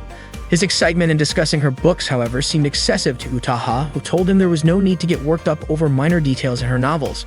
Tomoya argued that what might seem trivial to her held immense significance to the characters and readers eagerly awaiting the next installment. Utaha asked Tomoya what kind of story he wanted to see next. Surprised, Tomoya questioned if she was serious about asking him for input. Utaha clarified that it wasn't unusual for an author to seek feedback and ideas from readers, just for inspiration, of course. Tomoya eagerly dove into his thoughts, passionately sharing his perspective on the light novel's plot. Utaha quietly smiled, watching him as he poured his heart into giving her feedback. Back at the cafe, Tomoya was greeted by a waitress who asked if he was alone. He admitted he had planned to meet someone, but it seemed they weren't coming. Meanwhile, Sonoko, relieved that her work was done for the day, decided to return to her hotel to drink beer and sleep. Before leaving, she advised Utaha to call Tomoya if she felt bothered. Utaha denied being bothered, insisting she was busy and saw no need to greet him. Sonoko reminded Utaha of the things she wanted to say to Tomoya and urged her to stop being so stubborn and face him. Teasingly, Sonoko asked if Utaha's attitude was the reason she still didn't have a boyfriend. As heavy rain began to fall, Sonoko went off to buy an umbrella. Left alone, Utaha admitted to herself that she never really understood someone like Tomoya. At that time, Utaha offered Tomoya the chance to read the draft for the ending of her book, but Tomoya refused. Utaha asked him why he didn't want to read it when he usually jumped at the opportunity to see her drafts first. Tomoya countered by asking why she wanted to show it exclusively to him, especially since it was her final book. Utaha revealed that she wanted to know if the ending met his expectations, whether it aligned with his hopes for the protagonist's decision and the heroine's future. She admitted that Tomoya's response could influence how she finalized the story. Tomoya asked why Utaha didn't have confidence in her own work, but Utaha insisted that she wanted to hear his thoughts and feelings about it. Tomoya, however, responded that what he truly wanted was to see Utaha's decision, not an ending tailored to his preferences. Utaha asked him once more if he would read the manuscript, but Tomoya firmly said he couldn't, as he didn't have the right to do so. Still unsatisfied, Utaha pressed for an explanation. Tomoya finally shouted that he was her biggest fan, and that alone was his reason. It was as simple as that. Months later, Tomoya was still waiting for Utaha to forgive him. 6 months had passed, and he wasn't sure when, or if, that day would come. The last train to Ikebukuro had arrived, but Tomoya suddenly decided not to board after hearing someone bid him goodbye. The voice sounded just like Utaha's farewell 6 months ago when he had escorted her home. Meanwhile, Utaha was sitting in a cafe with Sonoko, though she wasn't really paying attention to their conversation. Her gaze was fixed on the rain outside the window, where she suddenly spotted Tomoya, drenched and gasping for breath. Utaha told him to take a shower in her hotel room. Sonoko asked what Utaha planned to do. Should they kick him out once his clothes dried? Utaha was surprised at Sonoko's bluntness. Sonoko pointed out that Utaha herself had said this wasn't her fault, but Utaha argued that didn't mean she could just send him away, especially since the last train had already departed. Ultimately, Sonoko left the decision up to Utaha, reminding her that the room was now set up for 2 people after they had adjusted their booking earlier at the reception. Sonoko then headed to her room, telling Utaha to meet her in the lobby at 8 a.m. the next morning. Before leaving, she added that whatever Utaha decided to do that night and beyond was none of her business. Utaha called out to her, but Sonoko simply gave her a thumbs up and walked away. Left alone, Utaha suddenly felt nervous, unsure of what to do next. Tomoya, who had fallen asleep on a chair, woke up to the sound of water running in the bathroom. Utaha emerged moments later, dressed in a towel after her shower. Tomoya, still in his wet clothes, blushed and thanked her for letting him use the bathroom. He quickly grabbed his change of clothes and said he'd leave right away. But before he could exit the room, Utaha called out to him, asking him to sit on the bed. She then questioned why Tomoya had come all the way to Gashi. Tomoya explained that he couldn't reach her by phone, so he had boldly called her house to find out where she had gone. He mentioned that Utaha's mother must have been worried about her high school-aged daughter, but Utaha corrected him. Her mother trusted her because she was a top student, never caused trouble, and never disobeyed her parents. That said, she also didn't have many friends, which was why her mother would probably faint if she saw Utaha in her current situation with Tomoya. Tomoya asked if Utaha was staying at the hotel to gather material for her next book. She confirmed this, saying she was also taking the opportunity to visit local shops. Tomoya found her dedication incredible, marveling at how much work went into her writing, even before the book was published. He added that it was even more impressive since this one might get adapted into an anime. Utaha asked Tomoya to stop talking about the topic for now. She then asked if he had really come all the way to see her even though the last train had already left. Tomoya admitted it, and Utaha called him a complete fool before resting her head on his shoulder. This made Tomoya nervous, and he suddenly made a bold request to make him a real man. He got down on his knees and pleaded, but quickly clarified that he wasn't being inappropriate. All he wanted was to become a true creator. Utaha, annoyed, stepped on him and asked if he deliberately created this misunderstanding. They began discussing the plot Utaha had written for their project. She asked if Tomoya had noticed any flaws in it. Tomoya started recounting his day, explaining that he had gone to Rokutenba Mall with Megumi. Utaha immediately asked if it was a date, but Tomoya dismissed the idea, saying it was just for gathering material. Utaha kept staring at him intently, prompting Tomoya to ask her to let him finish his story. He explained that the mall was packed with a chaotic crowd and he had started feeling unwell just before they went inside. But instead of getting upset, Megumi showed genuine concern for him, just like any decent person would. She even waited for him to recover before they continued. After that, they explored the shops together, and she went along with all of his odd ideas, turning their time together into something fun. She even gave him a gift to thank him, but then Tomoya had left her behind to come see Utaha. Despite this, Megumi had smiled as she watched him leave. Utaha asked if Megumi might have been a little annoyed deep down. Tomoya confidently said no because Megumi was genuinely kind. Utaha sighed and asked what she was supposed to do after hearing him shower Megumi with praise. Tomoya said that's why Utaha's story needed revisions. He had even marked the spots that needed changes. He acknowledged that her plot was incredibly compelling, with a grand scale that felt like a masterpiece, but he argued that it needed adjustments. Utaha pointed out that they were supposed to be even now, so why bother revising it? Tomoya explained that his earlier perspective had changed. If left as is, the main heroine, Meguri, wouldn't be happy. Utaha disagreed, stating that Meguri had accepted her destined path before her reincarnation and had always remained loyal to her beloved older brother. She asked why Tomoya thought she wasn't happy. Tomoya challenged her, questioning if that was really the kind of happiness Meguri would have wanted. He argued that searching for past memories to save her previous life wasn't necessarily the future Meguri desired. Moreover, would the players enjoy seeing Meguri discard the joyful memories she had created up until now? Utaha yelled, asking if it was so wrong to be trapped in the past. Tomoya calmly replied that it wasn't wrong, it was just one option. On one hand, he liked that idea, but on the other, he loved the simplicity of being with Megumi, a normal girl with no extraordinary connection to him. He believed players would enjoy Meguri's character in the game and her daily life, which was already fulfilling. That's why he wanted her to abandon her fate and return to a normal life. He envisioned a route that focused on classic romance rather than the burdens of her past destiny. Utaha asked if such a route would truly be more interesting. Tomoya confidently said yes, believing that Utaha could develop something even more captivating. He wanted more time to grow closer to Meguri, to have their friends get sick of seeing them together, to go on dates, exchange meaningful looks, kiss. And since it was an all-ages game, leave it at that. Utaha then asked Tomoya if he thought they should just forget the story they had built so far, saying it would be pointless to remain shackled to the past. Tomoya replied that the past still held value. The idea of a love buried for 100 years was incredibly moe, especially since Meguri was a yandere.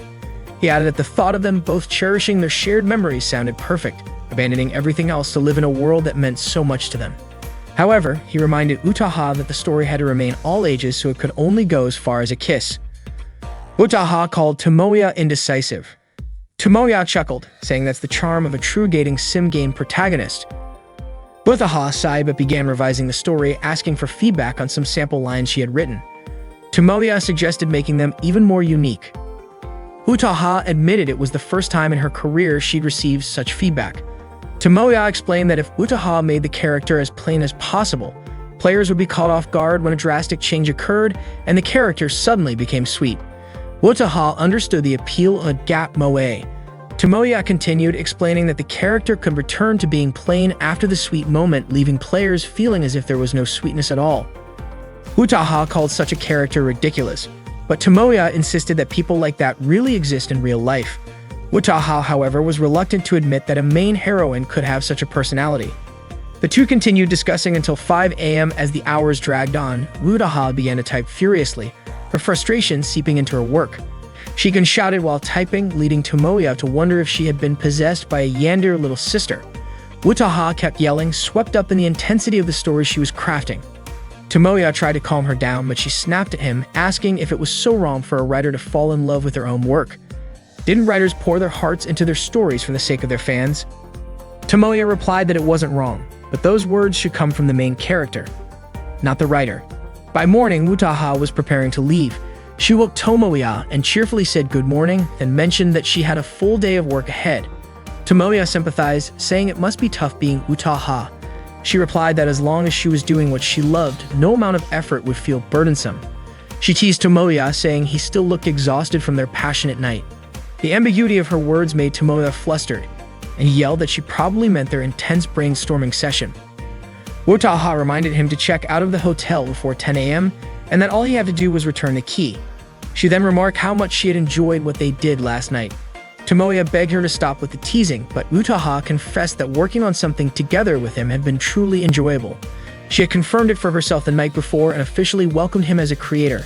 She was confident in his abilities, saying he had the passion to bring his ideas to life and the creativity to back it up, all of which was evident in his expressions. She reminisced about how a year ago she had poured her blood, sweat, and tears into her writing, all for the sake of winning over stubborn, difficult, and demanding fans. She had revised her work repeatedly and faced numerous challenges during the editing process, but even in the toughest moments, her heart had never wavered, and she had finally completed her story. That was the experience she wanted to share with Tomoya.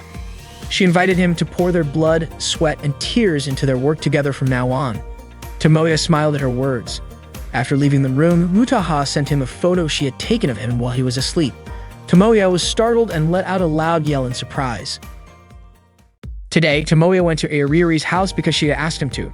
Curious about her reason, Tomoya questioned why she had called him over. It turned out Airiri was genuinely in trouble. Tomoya teased her about speaking with an English accent, despite her English grades being worse than his. Airiri revealed that she was running out of time to finish the script for the upcoming summer comic market. Tomoya had a feeling that was the issue and criticized her for getting into such a predicament.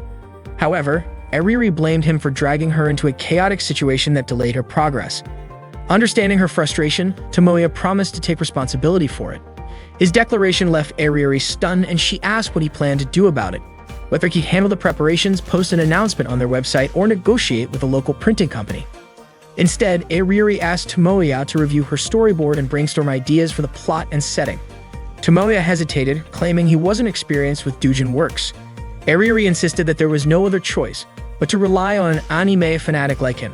She compared him to a broken arrow or sinking reeds, which are Tomoya, who still hadn't agreed to help. Airiri then reassured him, saying that as soon as the script was finished, she would jump straight into designing the game's characters.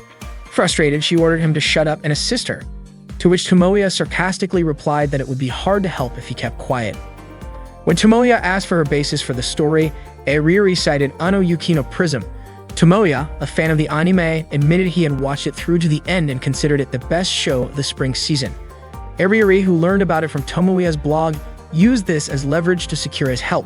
Tomoya begrudgingly agreed, though he remarked that he might not be able to refuse her request anyway. When Tomoya asked about her vision for the story, he suggested an emotional epilogue between Kohai, the protagonist, and Mui, the main heroine. But Airiri declared that her idea centered around an intimate ending involving Kohai and Mariko, the childhood friend. Airiri, an avid Mariko fan, found Mui too perfect and doll-like, and she felt that Yue's storyline was overly forced. Tomoya disagreed, arguing that Airiri was missing his point. He criticized her for incorporating explicit content just to sell the doujin, but Airiri defended the choice, claiming it wouldn't sell otherwise. Tomoya was shocked to learn that Airiri's parents supported her work and even participated in creating similar content, making it clear that her doujinshi pursuits were a family tradition. Airiri dismissed his concerns, emphasizing that doujinshi should no longer be looked down upon. To help with the story, Airiri asked Tomoya to embody Kohai, the protagonist, and rehearse a romantic confession to Mariko. The two began acting out the script, and as they followed the dialogue, Tomoya suddenly questioned why Airiri had changed into an outfit resembling Mariko's. Airiri clarified she was simply getting into character and told him to stop overthinking it. Tomoya begrudgingly resumed, but Airiri insisted he continue with more enthusiasm.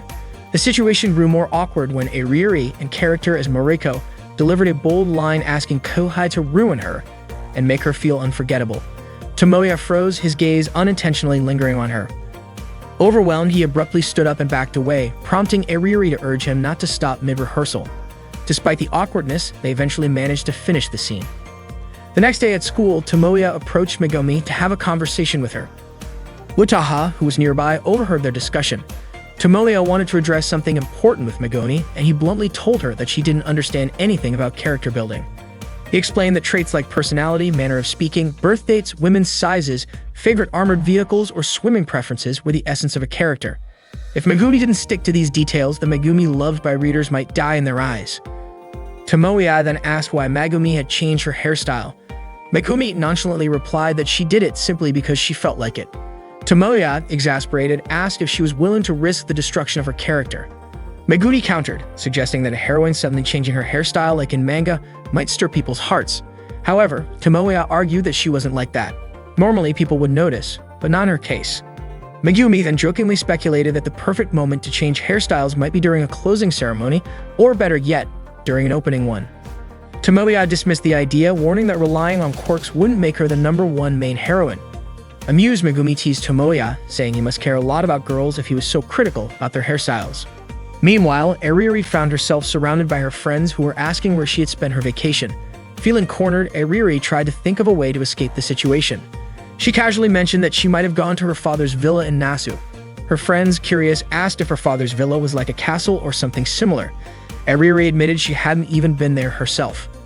As Eriri pondered her escape, she noticed Tomoya walking by, still lecturing Megumi about characters. Megumi asked Tomoya if being a character was like having blonde, twin tails, or long black hair. Tomoya explained that a hairstyle should match the character. Megumi pressed further, asking if it was like being a tsundere childhood friend or a stern senpai. Tomoya suggested other examples like a younger Kuhai Jr. Still curious, Megumi asked if he meant an actual younger sister or a metaphorical one. Tomoya clarified that if having a real younger sister was too controversial, it should be avoided. Megumi remarked that she hadn't realized there were so many variations. Tomoya urged Megumi to imagine a younger girl who calls her senpai, clings to her constantly, respects her, and always wants to be with her. That's what he considered moe. Megumi, however, still didn't see what was moe about it. Tomoya elaborated, saying it would be even better if the Kuhai waited by the school gate for her senpai to go home together. Suddenly, a girl called out to Tomoya, addressing him as senpai. Instantly, Tomoya turned his attention to the girl, pointing out that this was exactly what he meant. Megumi, Eriri, and Utaha all turned their gazes toward the girl as well. The girl excitedly ran toward Tomoya, confirming that she had found the right person. Overjoyed, she hugged him tightly, declaring that she had come back just for him. She hugged him again, exclaiming how much she had missed him.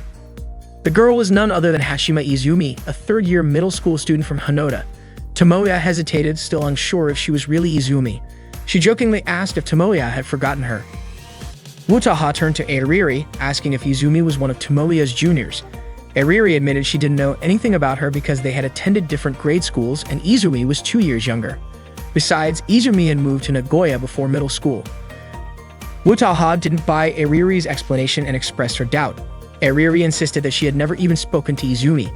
All she knew was that Izumi used to follow Tomoya around all the time. Utaha remarked that if Izumi was 2 years younger than Tomoya, then she was still in middle school.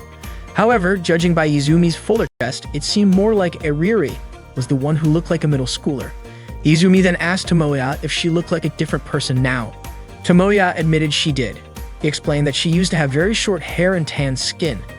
Izumi smiled and asked if she looked more feminine now, attributing it to Tomoya teaching her the meaning of being a woman. Her words were ambiguous, leaving everyone stunned. Megumi, curious, asked Tomoya if he hadn't seen Izumi in the 3 years since elementary school. Tomoya quickly tried to explain so Megumi wouldn't misunderstand him, but he was cut off when Izumi handed him a brochure. She told him she would be at the second day of Comic Market at East Hall 29 Bits under the circle name Fancy Wave and invited him to visit her there. It turned out Izumi had also ventured into the doujin world, working on a book titled Little Love Rhapsody. She mentioned that last year was her first time participating in such an event, so she was still a beginner. Megumi, unfamiliar with the title, asked if Little Whatever was a gal game. Tomoya and Izumi were shocked by her ignorance. Izumi corrected her, explaining that it wasn't Little Whatever but Love Little Rhapsody, also known as Litrap or LR. She proudly added that it was a popular 3-volume series that had sold over 2 million copies. Frustrated, she yelled at Megumi not to get it wrong again. Megumi then asked if Izumi was Tomoya's favorite junior. Izumi explained that before she met Tomoya, she had never seen a single game or anime. Tomoya had taken a clueless little girl like her and introduced her to a whole new world. He even gifted her Litrap 2 on her birthday. If he hadn't done that, she claimed she wouldn't have found happiness in life. Because of this, she wanted to repay her debt to Tomoya. Megumi, listening to this, finally understood what Tomoya meant by a junior little sister type of personality. Tomoya couldn't deny it and reluctantly admitted that was exactly the case. Wutaha chimed in, accusing Tomoya of corrupting an innocent elementary school girl with his otome games. She teased him, saying she now fully understood that Tomoya had always been a womanizer. Ariri muttered litterhap, catching Wutaha's attention. Wutaha asked what was wrong, but Ariri dismissed it as nothing. Wutaha, not convinced, asked if Ariri wasn't feeling well and offered to accompany her if she needed to go somewhere. Ariri, however, felt like Wutaha was just trying to get rid of her. Before they parted ways, Izumi reminded Tomoya to come to her summer comic market event. Tomoya promised he would attend, saying he wanted to see Izumi's work. Izumi then cheerfully bid farewell to Tomoya, Megumi, and Ariri. Megumi was surprised that Izumi seemed to know Ariri. Izumi explained that Ariri was a well-known figure around her old school. She also invited Tomoya to visit her new house sometime, adding that she was sure her older brother would be happy to see Tomoya again. Tomoya noticed that Ariri had been in a bad mood the entire time. It turned out she was upset about litterhap and the fact that Tomoya had introduced it to Izumi. Tomoya defended himself, calling it a masterpiece. Suddenly, Hashime Iori appeared in front of them. Iori was Izumi's older brother. However, both Tomoya and Ariri ignored his presence, too caught up in their argument. They continued to bicker as they walked past Iori.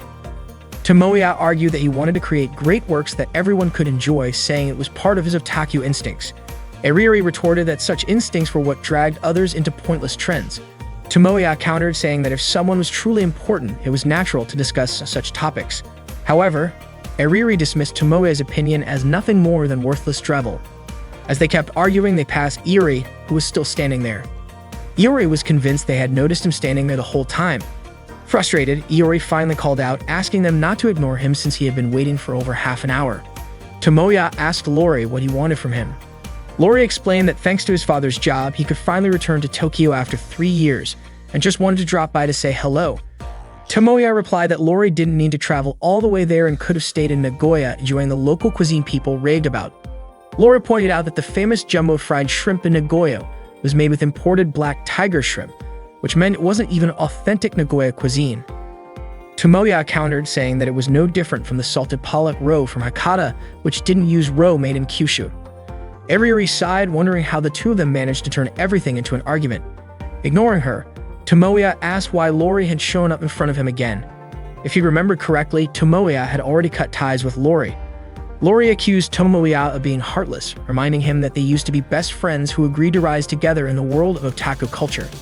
Tomoya recalled those days, admitting that back then he was shocked to discover Lori, the most handsome boy in their class, someone Tomoya thought he'd never even be able to speak to, was actually an even bigger otaku than himself. But Lori had once said that Tomoya was the only one who truly understood him. Ariri interrupted, sarcastically pointing out how many girls in their class used to gossip about Tomoya and Lori's odd behavior. Tomoya continued, explaining that Lori was fundamentally different from him. Lori didn't become an otaku to share the things he loved. Instead, he focused on chasing after popular works and creators to benefit himself. From the beginning, Lori had openly declared that his goal was to climb the ranks of the otaku world. Tomoya advised him to build his success from the ground up rather than leeching off the work of others. At this, Ariri mockingly told Tomoya to take a look in the mirror. Tomoya ignored her, insisting that Lori's approach was wrong. He added that Lori probably knew deep down that what he was doing was dishonest, which was why he couldn't bring himself to show his true self to Izumi, his younger sister. Lori hesitated but admitted that might be true. However, he revealed that he was now part of the Doujin Circle Rouge and Rouge, which was led by Kusaka Akane. Tomoya, stunned, asked if Akane was the legendary creator who hadn't appeared in public for over a decade. Lori confirmed it and explained that he had done whatever it took to be accepted into the circle. He was proud, saying that the methods Tomoya so harshly criticized had worked out well for him. With that, Lori handed Tomoya his business card and said he looked forward to working with him. Ariri scoffed, dismissing the card, saying she didn't need one from a greedy thug like Lori, who exploited the Doujin scene. Lori, ignoring her insult, addressed Ariri directly and revealed that his circle was highly interested in her. Tomoya was shocked to learn that Lori already knew Ariri's secret identity as a Doujin artist. But that wasn't all. Lori and his circle also knew that Tomoya was working on a game project with Ariri and Wutaha.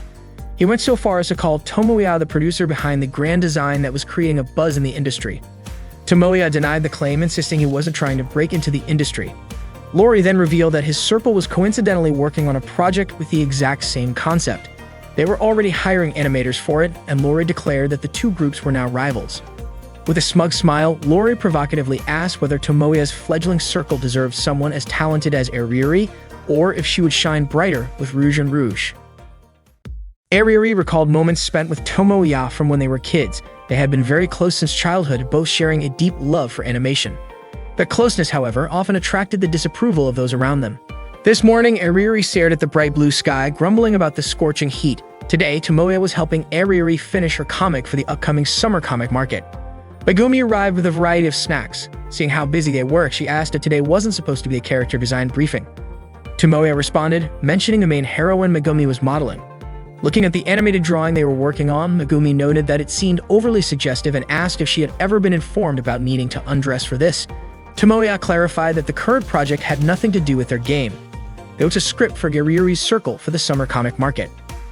Airiuri apologized to Megumi, explaining that she was racing against a deadline. Understanding their predicament, Megumi asked when the summer comic market was taking place. Tomoya said the event would start tomorrow. Shocked, Megumi pointed out that they were only just printing it now. Airiuri reassured her, saying the comic market was a 3-day event and her circle was set for the 3rd day, so there was no need to worry. Megumi, unconvinced, asked if Airiuri was sure that wouldn't be a problem. Tomoya shouted that of course it was a problem. He mentioned how it would be bad enough if only the printing costs increased, but if they had to sneak into the printing shop during the Obon holiday, things would get truly dire. Despite Tomoya helping with the storyboard, he complained about why Airiuri was still pulling 11-hour shifts. Airiuri simply replied that as a creator, she had no excuse not to finish everything. Megumi called her cool for her dedication, though Tomoya disagreed. Megumi remarked that regardless, the summer comic market would arrive soon enough. Tomoya told Megumi that this particular comic market was just the beginning of a battle, with their real challenge being the winter comic market later in the year. He claimed this was the start of a legend, a debut for the greatest gal game production ever, one that would revolutionize the doujin world. Megumi then asked if Airiuri would be attending the summer comic market since she was the one selling her books there. Airiuri said she wasn't going and planned to have her parents take care of it. Megumi commented that Airiuri's parents were very understanding. In turn, Airiuri asked if Megumi planned to attend, warning her that stepping into such a battlefield, where otakus from around the world gathered, would surely lead to regrets. Megumi replied that she had already received tickets from Izumi and thought it would be good practice for the year-end event. She added that she couldn't wait to see Izumi's doujinshi. Tomoya enthusiastically said that with Megumi's excitement, he was sure the book would be a hit among LitHap enthusiasts. Megumi didn't press for more details but hoped the book wouldn't turn out like what Airiuri was currently working on. Tomoya reassured her, saying there was no need to worry. LitHap books likely wouldn't feature nude girls even for adult audiences. Megumi asked what exactly made them adult and whether they were safe to view. Tomoya was keeping Megumi company as she prepared to play a LitHap game. He asked if she was really sure about playing it. Megumi was curious because Izumi had mentioned how fun the game was. However, Izumi had been talking about LitHap 3, while the version Megumi was about to play was the first installment. Since Tomoya didn't have the 3rd game, Megumi decided that starting with the first one would be enough to satisfy her curiosity. Plus, she reasoned, isn't it better to begin with the first in a series anyway? Tomoya was thrilled, happy that Megumi was finally choosing to play an Otom game of her own free will. He even got a little emotional, saying how fast Megumi was growing into a proper otaku. When Megumi started the game and entered her real name, Tomoya was stunned. He found it absurd, pointing out that even someone like him wouldn't dare do something so embarrassing. Megumi simply told him to get back to work and not bother her while she was playing. Airiuri, meanwhile, was watching Megumi play from the side. Tomoya reminded Airiuri that she should be focusing on her work. Airiuri insisted that she was just taking a short break and grumbled about Tomoya making a fuss over something so minor, which was annoying her. Tomoya, exasperated, reminded her that he was the one forced to help her with her work for unreasonable reasons, and yet she called him annoying. Apologizing sarcastically, he dropped the matter. While Megumi was choosing a character, Tomoya explained that she needed to pick someone who could stay with her. He added that each character would trigger specific events only in the first month of gameplay, so she should choose carefully. Megumi told him not to worry, as she had already read the game's manual. She hesitated between Errol Onishama, Prince G's, and Symphone-sama, but ultimately chose her childhood friend, Service. Airiuri was shocked by Megumi's choice. Though she didn't outright forbid it, she warned that Service route was notoriously difficult, with hidden event triggers, and was designed for advanced players. Tomoya pointed out that Airiuri herself was a fan of Service. When the game began, Megumi asked Tomoya how she should respond to Service's confession of love. Tomoya was baffled that she would even ask him such a thing. Megumi explained that service seemed so serious about his feelings that she didn't know what to say. Tomoya informed her that in gal games and otome games, accepting a love confession typically ends the story. From that point, the player begins a happily ever after relationship and cheating or switching love interests becomes impossible. Megumi, however, objected, saying, "But we're still in high school." Tomoya scolded her for dragging real-world logic into the game. Just as Megumi was about to ask Ariri for advice, she noticed that Ariri had started crying. Worried, Megumi apologized for disturbing her work. Tomoya checked on Ariri's drawings and praised her for her consistency as a doujinshi artist. Ariri retorted that she would be insulted if her work quality declined just because of a deadline crunch. Tomoya then asked why Ariri didn't take her skills to the professional level. Ariri admitted that representatives from various industry publishers had visited her circle's stand before, but since she didn't attend the events herself, she'd never spoken to them directly. She added that Eri had mentioned her circle's work caught their interest. Tomoya brought up the offer from Rouge and asked if Ariri had considered it. Ariri admitted that the offer was tempting. As a Shutter circle, their sales potential would skyrocket, practically guaranteeing success. Tomoya then asked her whether she saw drawing as just a hobby or if she aspired to achieve something bigger. He assured her that if she wanted to accept the offer, he wouldn't stop her. Before Ariri could respond, she declared that she had finished her drawing and thanks to watching Megumi play, was itching to play a game herself. Ariri started her game, confidently stating that she remembered all the event triggers. Tomoya praised her skills, calling her impressive at this game. Ariri admitted she hadn't played it in 8 years, then asked if Tomoya remembered the game. Tomoya replied that it was originally Ariri's game, but she pointed out that he borrowed it and never returned it. Tomoya made an excuse, saying he hadn't had time to return it. Ariri then informed Tomoya that from now on, she was part of his circle and wouldn't attend any events until the winter comic market. She added that she had no intention of being a guest artist for anyone else. Tomoya smiled, realizing this meant she had turned down Iori's offer. Ariri mentioned that if she had let her emotions take over, Iori would have pursued her relentlessly. She noted that Iori was simply money-hungry and discarded creators once he was done with them. Tomoya admitted he hadn't expected Iori to be that way. Ariri then teased Tomoya, asking if he liked Iori through the eyes of a Fujoshi. Tomoya got annoyed and snapped that he didn't need to hear about such things. Ariri burst out laughing at his irritated expression. Megumi arrived with dinner, remarking that Ariri and Tomoya seemed to be in a cheerful mood. Ariri, however, was surprised that Megumi was casually cooking dinner at a guy's house as if it were no big deal. That day, Tomoya and Megumi visited Comic Market at Izumi's invitation. Tomoya was bursting with excitement, urging Megumi to hurry as registration for circles was about to close. They climbed what Tomoya referred to as the legendary stairs, a staircase that made anyone want to shout, "Everyone is trash." From the top, they could see a sea of people lined up to enter the event. Tomoya smugly mentioned that unlike those people, they didn't have to wait in line because they were among the elite, granted special circle tickets by the event organizers. This, he joked, made it fair to treat others like trash. Megumi, however, warned him not to act that way. When they arrived at Izumi's booth, Izumi was overwhelmed with emotion upon seeing them. She immediately hugged Tomoya tightly, clinging to him with enthusiasm. Tomoya was shocked, particularly by the sensation of Izumi's chest pressing against him. Megumi, feeling uncomfortable, pointed out that she was also there. Izumi, seemingly oblivious, called Megumi Tomoya's girlfriend and thanked her before bursting into tears again and hugging Tomoya once more. Annoyed, Megumi told Izumi to let go and called her a stray cat. However, Tomoya noted that Megumi's tone was too flat to sound genuinely angry. Afterward, Tomoya and Megumi helped Izumi prepare her booth. Once they finished, Izumi expressed her gratitude. Megumi looked around and asked if that was all the preparation she needed to do. Izumi confirmed, saying all that was left was waiting for the hall to open. Curious, Megumi asked why other booths nearby seemed so busy. Tomoya explained that those circles were top tier, selling thousands of copies and raking in millions or even tens of millions of yen during peak days. Because of their success, they attracted significant attention, even from the National Tax Agency. Izumi chimed in, saying that compared to those circles, she was thrilled to sell even half of 100 copies. Her circle, Fancy Wave, always operated in the red. Feeling guilty, Megumi apologized for her earlier question. Tomoya reassured her, noting that over 90% of the circles participating in Comic Market were in similar situations. Izumi added that selling doujinshi in person carried a deeper meaning than simply selling them online. She explained that the event brought together people who shared similar interests, allowing them to showcase their work, bond over their passions, and enjoy meaningful conversations. Megumi, now understanding, remarked that the people here were like Tomoya and Izumi. Tomoya, offended, asked why Megumi looked so disgusted when she said that. Izumi explained that Comic Market was filled with doujinshi, fueled by dreams and camaraderie.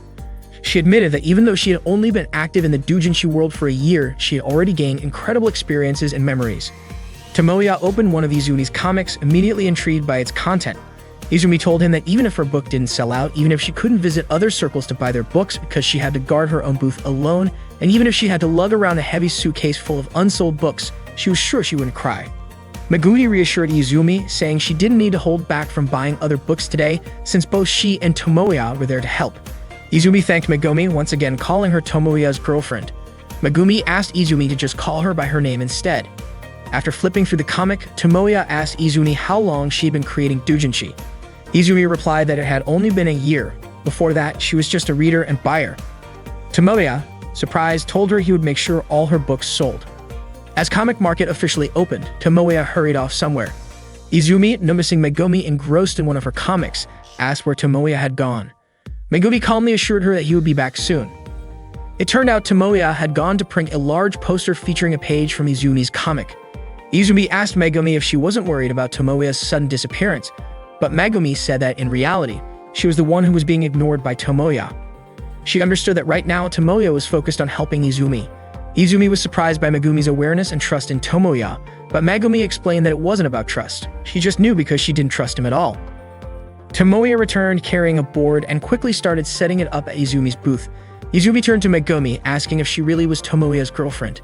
Megumi replied that she was Tomoya's main heroine. This left Izumi confused, though Megumi admitted she didn't fully understand it herself either. Suddenly, Tomoya apologized for taking so long and asked how many books had sold so far. Megumi told him about 30, which meant there were still 70 left. Without hesitation, Tomoya mounted the poster on the board and put it on display. Izumi was shocked by what he was doing, asking why he had printed such a large poster. She felt embarrassed, especially since the page feature wasn't finished. Tomoya dismissed her concerns, stating that it was a lie to say she didn't care about sales. He was convinced that Izumi wanted as many people as possible to read her work. That's why she made doujinshi in the first place. Izumi panicked, asking why he had to use that page for the poster. She worried it would make her a laughingstock since the page wasn't complete. Tomoya guessed that she hadn't inked it yet. Izumi admitted she had come up with a new storyline just a day before the final deadline. She got erased her finished drawings to create something new, but with only a day to work, she couldn't finish inking it. Izumi pleaded with Tomoya to take the poster down, but he refused. She called him cruel, but Megumi countered, saying Tomoya wasn't being mean at all. The scene he chose to feature was genuinely captivating from that point onward. A man approached the booth and began flipping through the comic. Izumi, thinking her work might not appeal to him, started to discourage him. But Tomoya stopped her, insisting they let him take a look. To Izumi's surprise, the man bought the book. Izumi was overwhelmed with emotion as more and more people began lining up at her booth, drawn in by Tomoya's efforts. Thanks to his determination, her books sold out completely.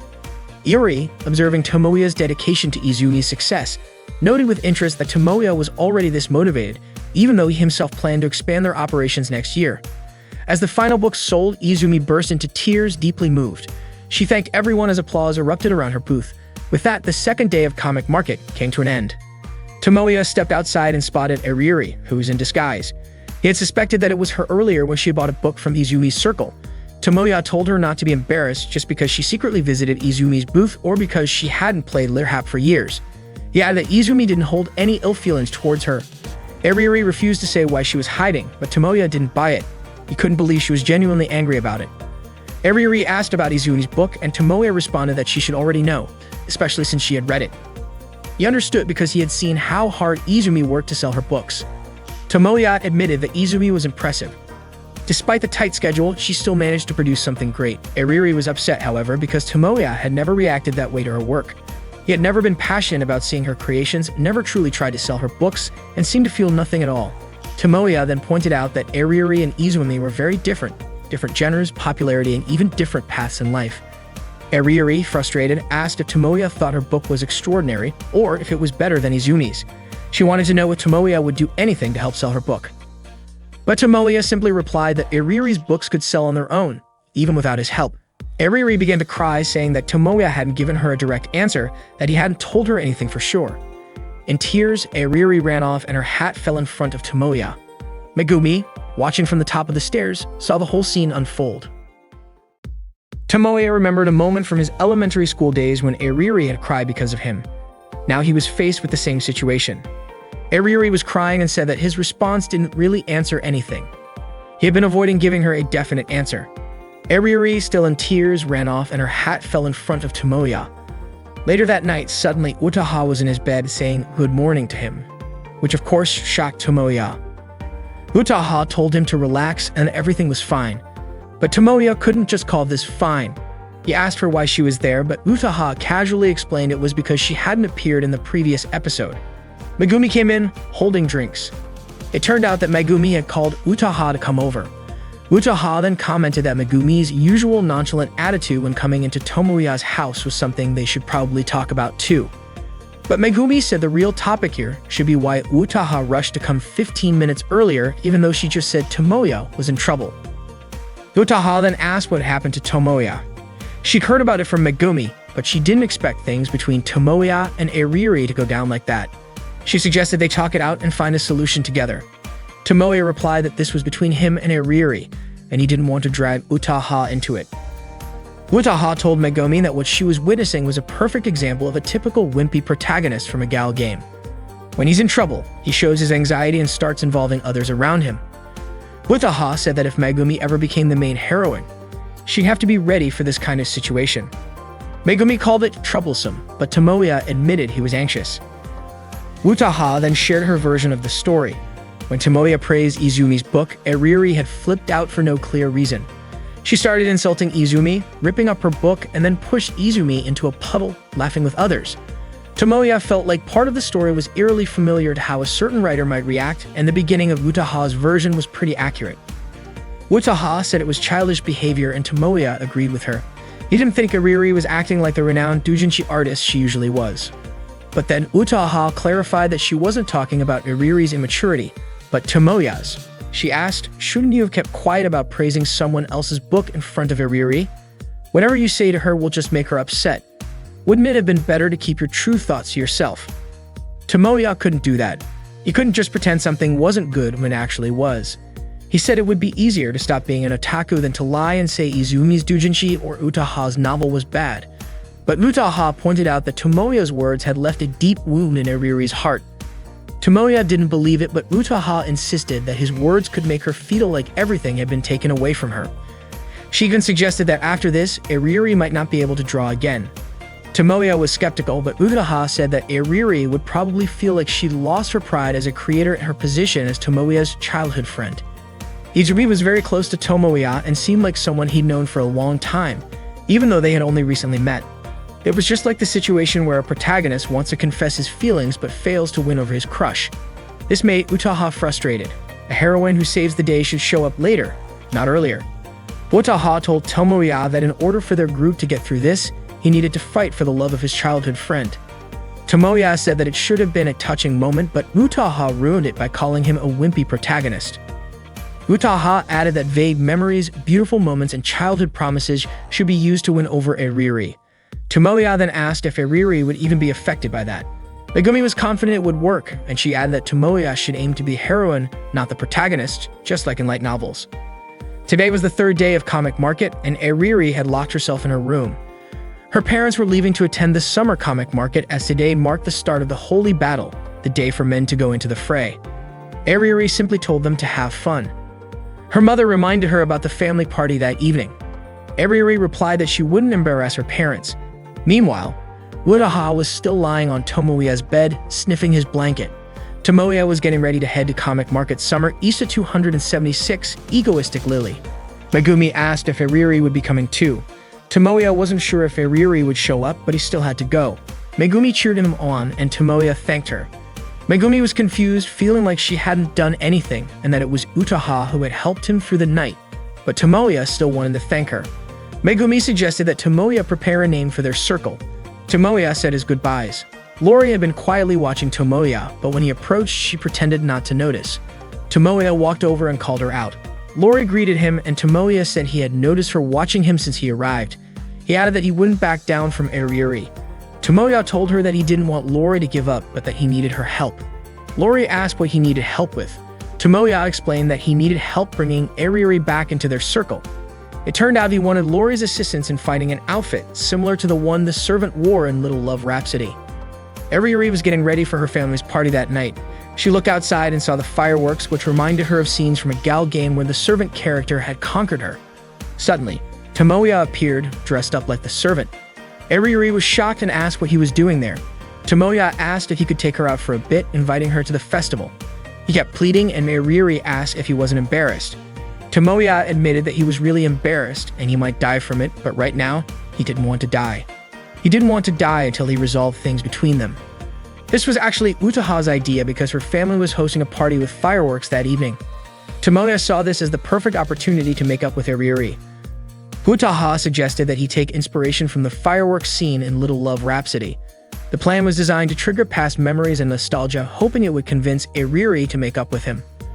Utaha was confident it would work, thinking that deep down, Eriri was a girl and being a bookish type, she was waiting for her Otaku prince. Utaha also remarked that it was too romantic for a pornographic doujin. Megumi thought Eriri was romantic, considering she was into porn doujinshi. Thanks to the plan they'd come up with the night before, Eriri agreed to go out with Tomoya. They headed to their old high school. Eriri noticed that it seemed like the school had built a new building after they graduated. Tomoya explained that the building had been constructed before last year. Eriri asked why Tomoya was trying to make up with her. She also mentioned that Little Love Rhapsody was the game that had changed him. Tomoya admitted that he didn't know anything about Otome games before, but once he tried one, he got hooked.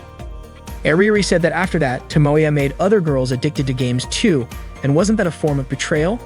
She was upset and told him that now that he had found a good book, the person who created it was Tomoya's childhood friend and his first student. Eriri said it seemed like Tomoya no longer needed her, and she told him to invite Izumi into their circle instead, asking Tomoya to leave her alone.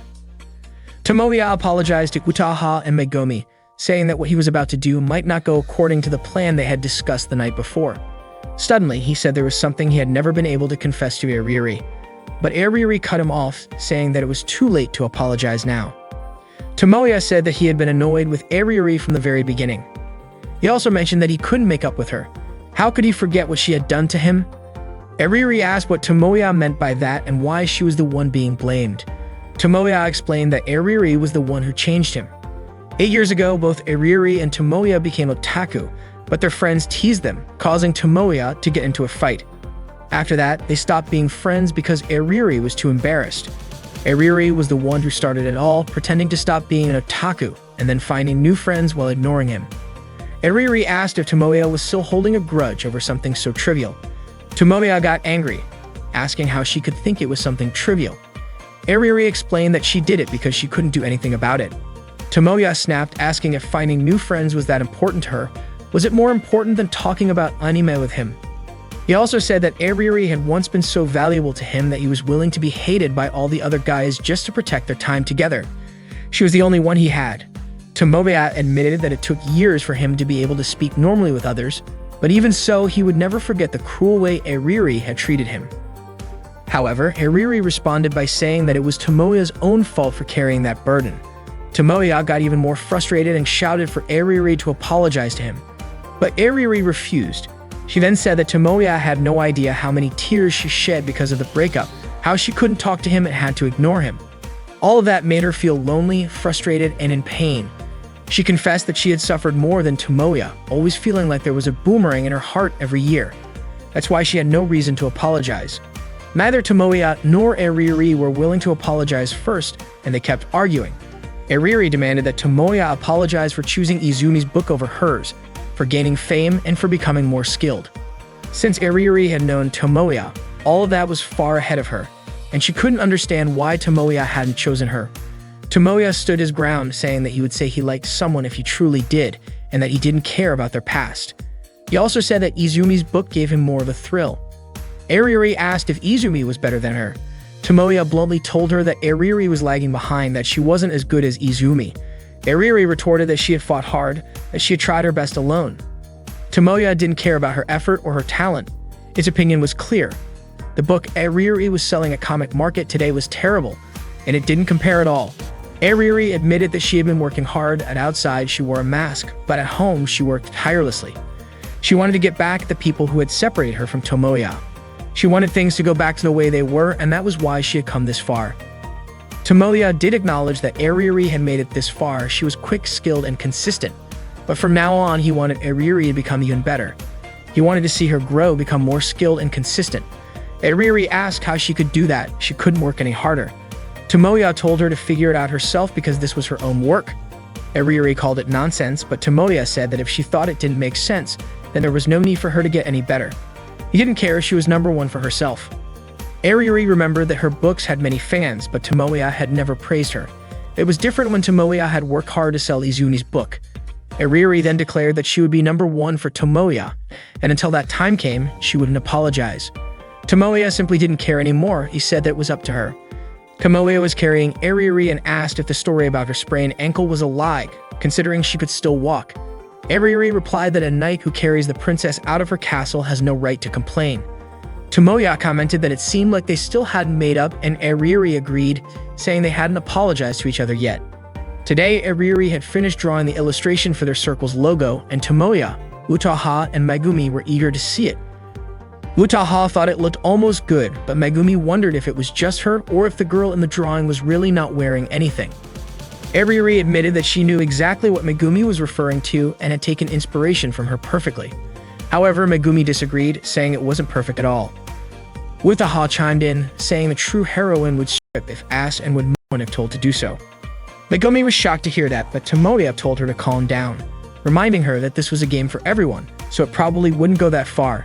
Ariuri then asked for Tomoya's final touch as the producer. Tomoya filled in the name of their game, Blessine Software. Tomoya then asked if it was a good name. Ariuri said it was good if Tomoya liked it, and Utaha jokingly added that its free translation could be Megumi Soft. Both Ariuri and Megumi were shocked to hear that, and Tomoya found himself on the receiving end of a punch from both of them. Michiru was using the bathroom in Tomoya's house without him knowing. Meanwhile, Tomoya was in an online meeting with his circle, Ariuri, Utaha, and Megumi. Tomoya wanted to change the dialogue for the second meeting event with the main heroine. Utaha thought that the lucky pervert metaphor was a bit cliched and would end up turning it into a harem situation. Tomoya disagreed, saying that harem was fine, but unfortunately, it didn't fit Utaha's writing style. Ariuri said that there was some truth to what Tomoya said. Although she didn't fully understand novels, what they were working on was a gal game, and this wasn't about literature. It was entertainment. If the girl wasn't cute and a little bit sexy, the player wouldn't enjoy the game. And then what would be the point of it? Besides, what was Ariuri even doing in the circle if there were no cute girl moments? Without that, it would be a waste of Ariuri's talents. Utaha asked why Ariuri had become so motivated after the summer comic market. She also asked what had actually happened. Ariuri replied that Utaha had also been motivated before the summer break. Utaha responded by saying that she was a professional novelist and always gave her full dedication to a project. Ariuri teased her, saying that Utaha's book was delayed. Utaha asked who said such a stupid thing and mentioned that sometimes people need to shut their mouths when they leak information. Tomoya stopped their argument by asking if Utaha was willing to revise the initial scene. Utaha replied that whoever leaked it was definitely not Tomoya. Tomoya insisted that they not talk about it anymore as the topic was closed and they should focus on moving forward. Utaha agreed to revise the script, and Tomoya reminded her that the main point was for the heroine to scream cutely. He then called the heroine to demonstrate. Megumi quickly gave an example, but it was far from Tomoya's expectations. Ariuri realized she had forgotten that Megumi was part of the meeting. They wrapped up their conversation, and before they knew it, the night had grown late. Tomoya left his room and planned to take a shower before bed. When he opened the bathroom door, he was shocked to see someone drying off, wearing only their underwear. It was Michiru.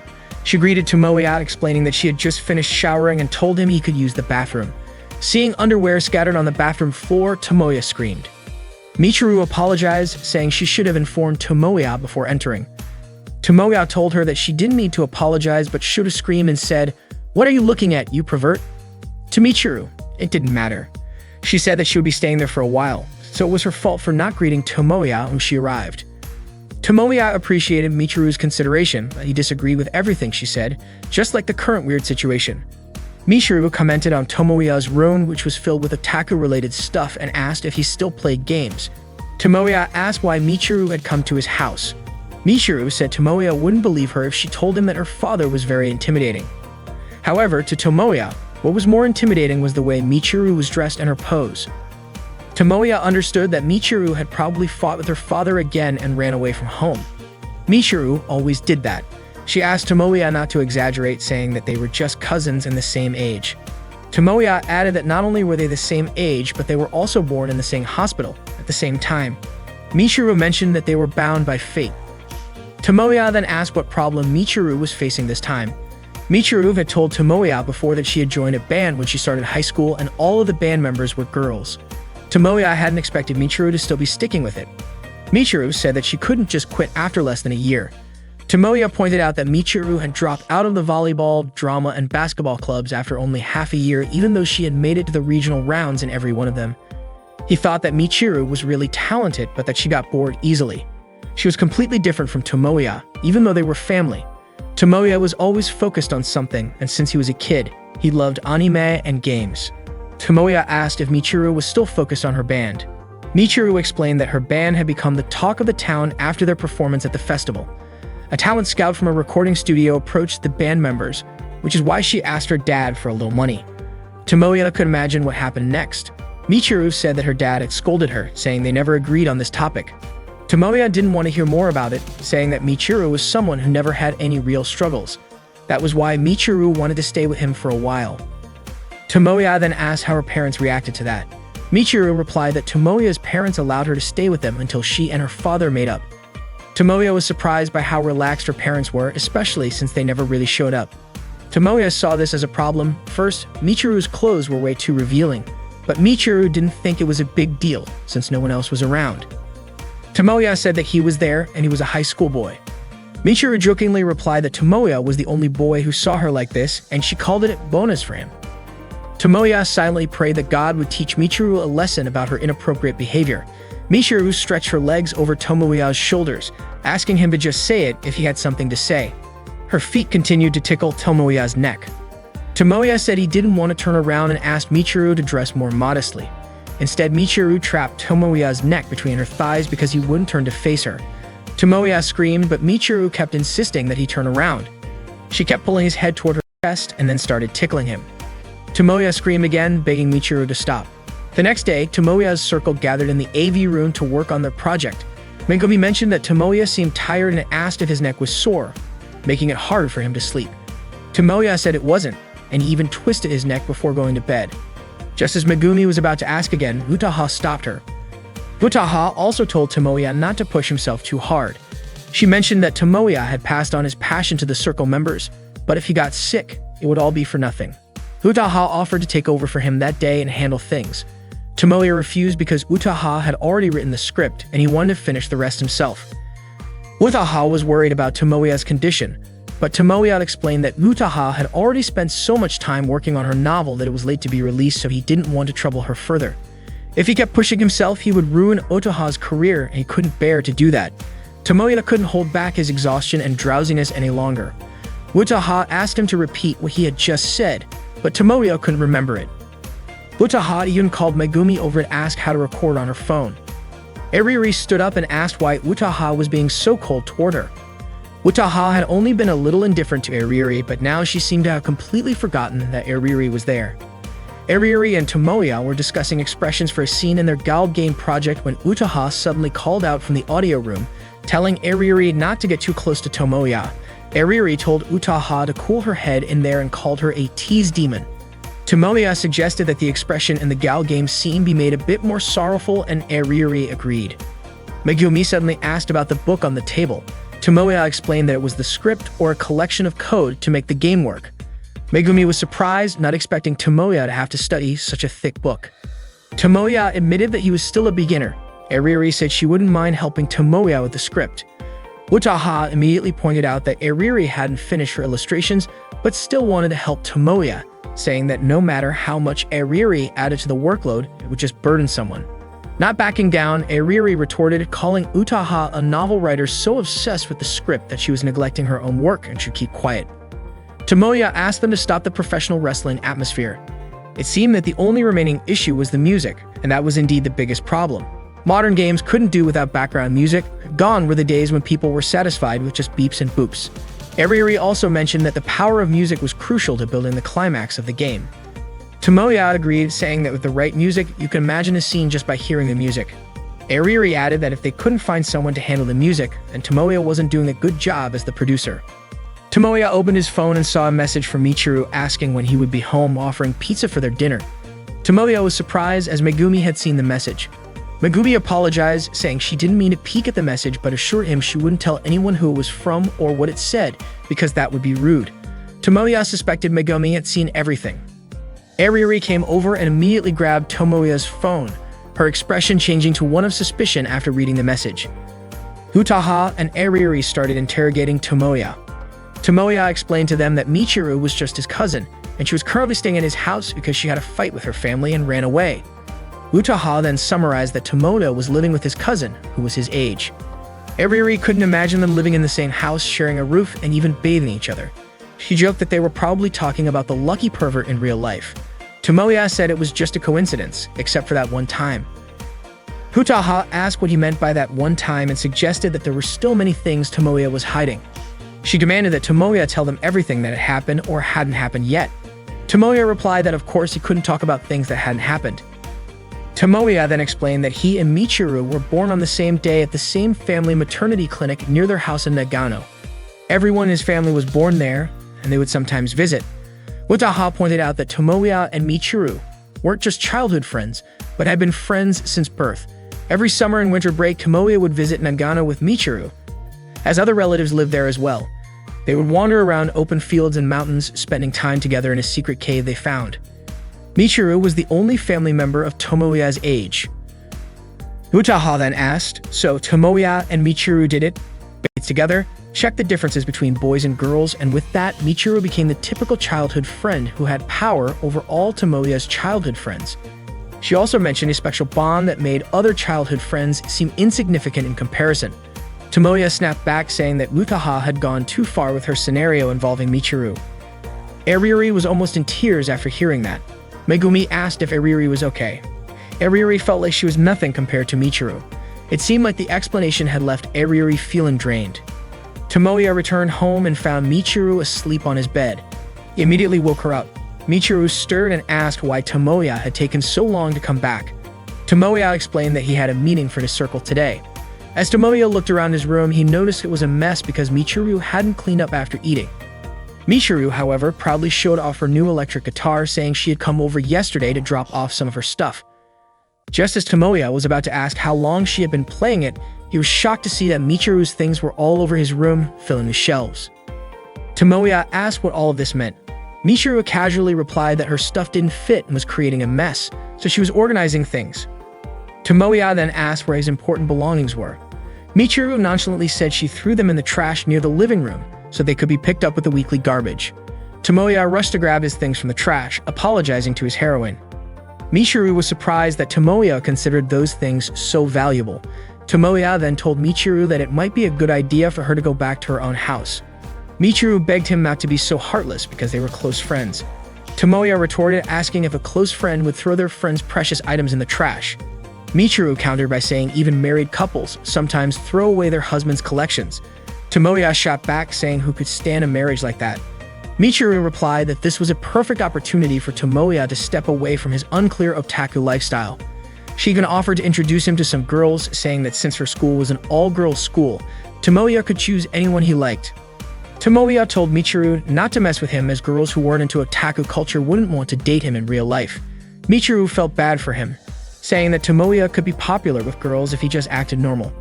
Tomoya figured Michiru was saying something positive because they were family, but she also mentioned that her school had high standards. Just by saying he was from Toyogasaki High School, the girls at her school would probably be interested. Michiru offered to set up a mixed-gender date soon. Tomoya said he wouldn't fall for that, and it wouldn't be enough to pull them out of the otaku world.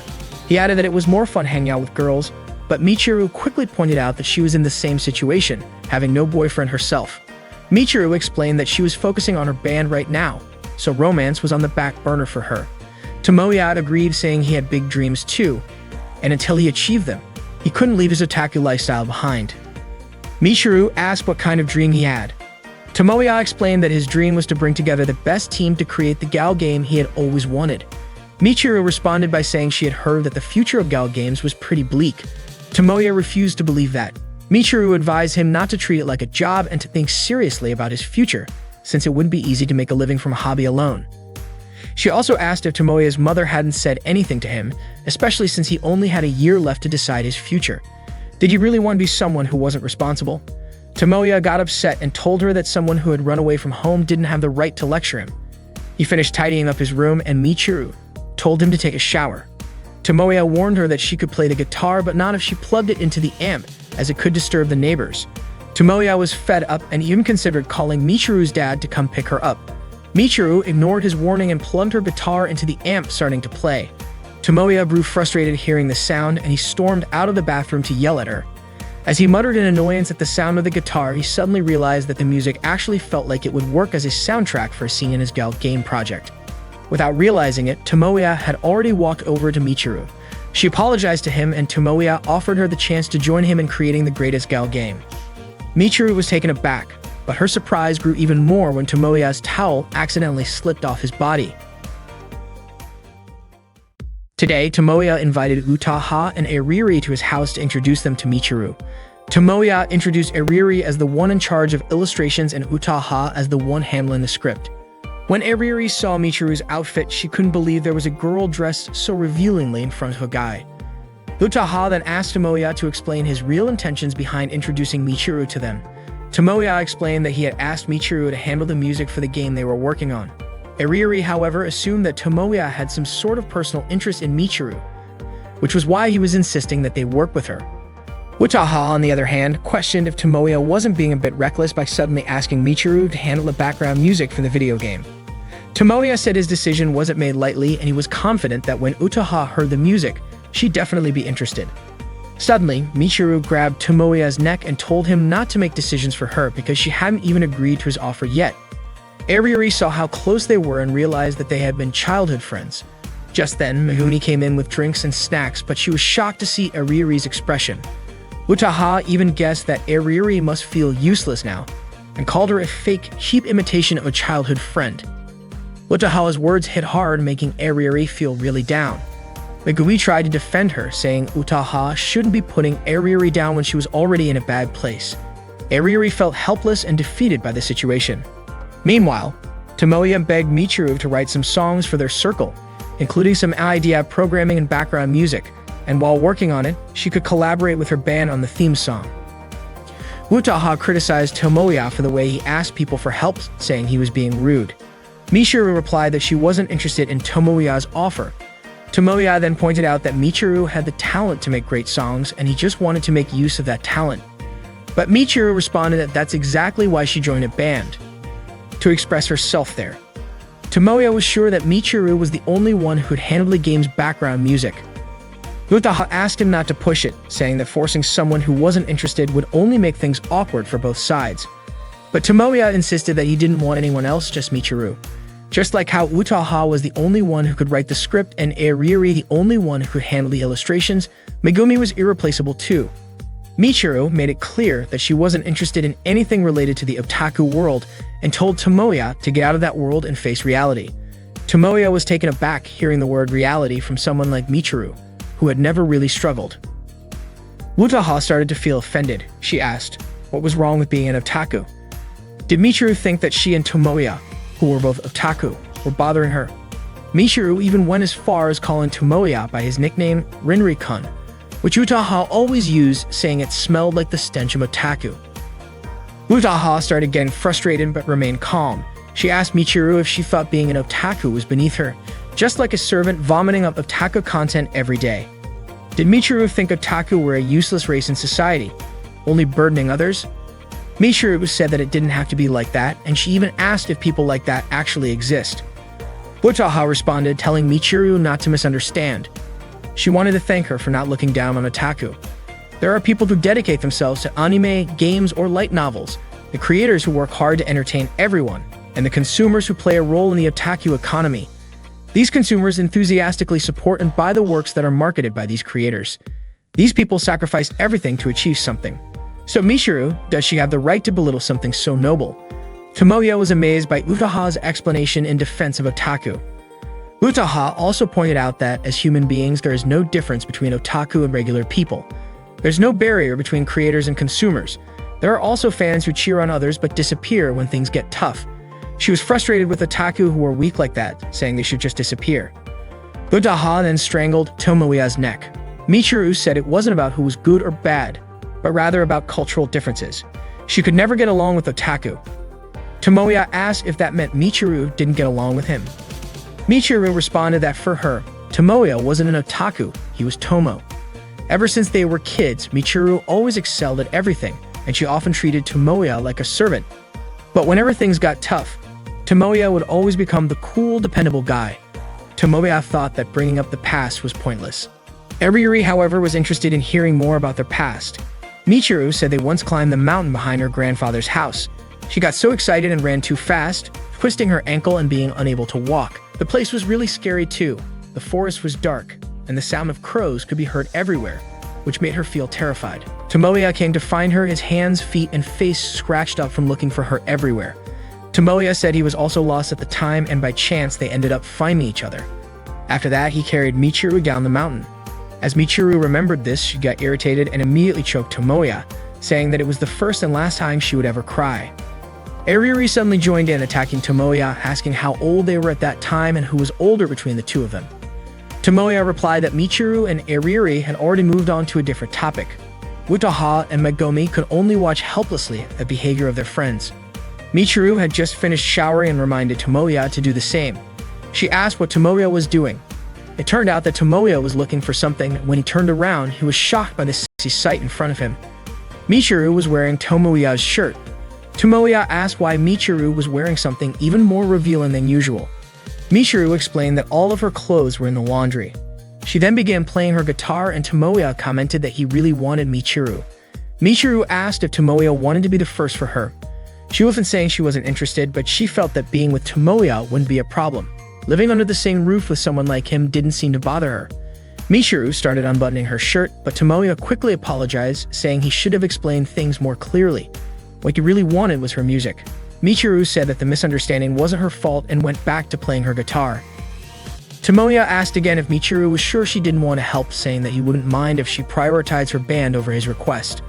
Michiru pointed out that Tomoya hadn't given up yet. Of course, Tomoya wasn't giving up because this was for his dream and for his friends who were helping him achieve that dream. Michiru also said that her band was her dream too, and she had valuable friends, but because of the band, they're now on the verge of breaking up. She apologized, saying that she probably didn't have the time to help Tomoya. Tomoya then asked if Michiru's father still hadn't approved of her band. She explained that they would agree if they met the conditions her father set, but those conditions were really tough. Tomoya asked what the conditions were and offered to help. Michiru's father had said that the band needed to find a real manager, as he was worried about them performing at live houses. Tomoya understood the concern since many rock bands get involved with drugs and casual sex. Michiru remarked that Tomoya had a negative view of rock music, but would get upset when people looked down on otaku. To her, that was hypocritical. Tomoya seemed to understand the situation, so he offered to become Michiru's band manager. He would find out what he could do and even reach out to his contacts in the entertainment industry. In return, Michiru would have to help him when he sorted out her issues. Michiru said that their band manager wouldn't have time to handle a game project. Tomoya said it was impossible for him to fully manage the band. Michiru replied that the band wouldn't accept a man they didn't know. Tomoya, however, told her not to drag him into her band problems since he was busy with his own circle. Michiru suggested that Tomoya should just accept her requests and quit working on the game. But Tomoya couldn't accept that because he had his own dream and his friends to consider. Michiru argued that Tomoya's friends weren't really interested in making the game. She had only drawn that conclusion from their conversation earlier. To her, Tomoya's circle was forced, and the only one truly interested in making the game was Tomoya himself. The girls in his circle had different reasons for joining, but Michiru didn't explain what those reasons were. Instead, she teased Tomoya, calling him a naughty dog and tapping his forehead. She explained that what made her band different from Tomoya's circle was that every member of her band was serious about reaching the same dream, which was why she was asking Tomoya for help in realizing hers. The next day after class, Tomoya noticed Megumi wasn't at her desk. Suddenly, Yoshihiko invited him to hang out in Akihabara that weekend. Tomoya wasn't really interested but asked if Yoshihiko had seen Megumi. Yoshihiko said that Megumi had left right after the bell rang. He then asked why Tomoya and Megumi had been so close lately, especially since Megumi was a 3D girl. Tomoya replied that while he liked 2D girls, he never said he hated 3D girls. Yoshihiko asked if Tomoya and Megumi were dating, adding that Megumi was so sweet and wondered if someone like Tomoya could actually date her. Tomoya realized that Megumi was starting to catch the interest of other guys, which meant she was showing signs of growth as a heroine. Yoshihiko teased Tomoya, saying he'd eventually realize how wasteful it was for a girl like Megumi to date someone like him. In his room, Tomoya noticed that there was only 1 week left for the timeline of his game project. He realized that now wasn't the time to be down, at least there had to be some progress in his part of the work. Megumi was at Ariri's house and she had even fallen asleep. Ariri woke her up and brought her a drink. Megumi apologized, saying she had wanted to learn but ended up falling asleep instead. Ariri understood because Megumi wasn't used to staying up late. Megumi mentioned that Mutaha had replied to her message, and it turned out that Mutaha was still awake at 3 a.m. Megumi wanted to change the background of her illustration to a sunset and asked Ariri how to do it. Ariri explained how to change the background. While still working on her own illustration, Ariri asked Megumi why she was doing this. Megumi said that her schedule was getting busier, but that wasn't what Ariri meant. Ariri clarified her question, asking why it had to be Megumi doing this project. Megumi was still unsure and didn't know the reason herself. She then asked Ariri about the expression that would suit the heroine in a particular scene. It turned out the scene was one where the protagonist was about to leave for another heroine. Megumi said the expression should be a strong one, since the character is a girl. Megumi and Ariri ended up falling asleep at the desk. The next morning, Megumi's phone rang, waking her up. It was Tomoya calling, and he apologized for calling so early, asking if she was still sleepy. Megumi said she wasn't used to staying up late. She then asked if Tomoya was still in bed. Tomoya was surprised that Megumi knew, but Megumi said it was just a coincidence. Megumi then asked if there had been any progress with the script. Tomoya replied that nothing had come to mind yet. He then asked if Megumi was upset or annoyed with him. Megumi said that Tomoya could be like that sometimes, but she was sure he would try to finish everything in the last minute. Tomoya wondered if Megumi really knew his habits or if she just trusted him and he himself didn't even know the answer. Tomoya then asked if it was just him who was obsessed with the game or if everyone was really serious about making it, or if they were just doing it because they felt obligated. He also asked if their circle felt forced. Megumi didn't immediately answer Tomoya's question. Instead, she asked if he was hungry. They both met at a cafe where Megumi showed Tomoya one of the scenes they were working on for the project. She had studied it from Tomoya's script book. Tomoya asked why Megumi was doing this when he never asked her to help him. Megumi felt happy that she had studied it.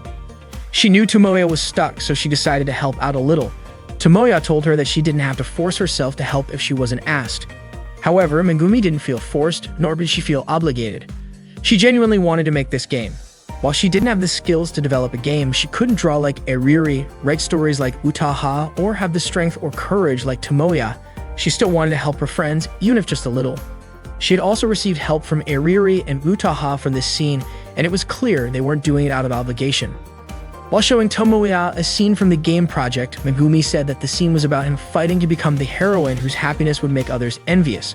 Tomoya promised he would do that.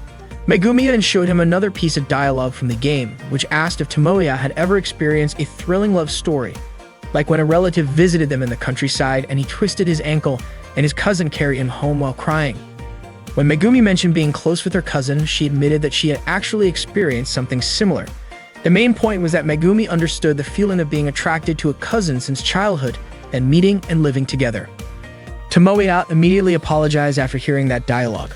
Megumi said she had forgotten to include some random dialogue in the scene during a practice, but Tomoya didn't believe her. He knew that the dialogue was intentionally shown to him. Tomoya then played the music that Michiru had recorded secretly the day before for Megumi.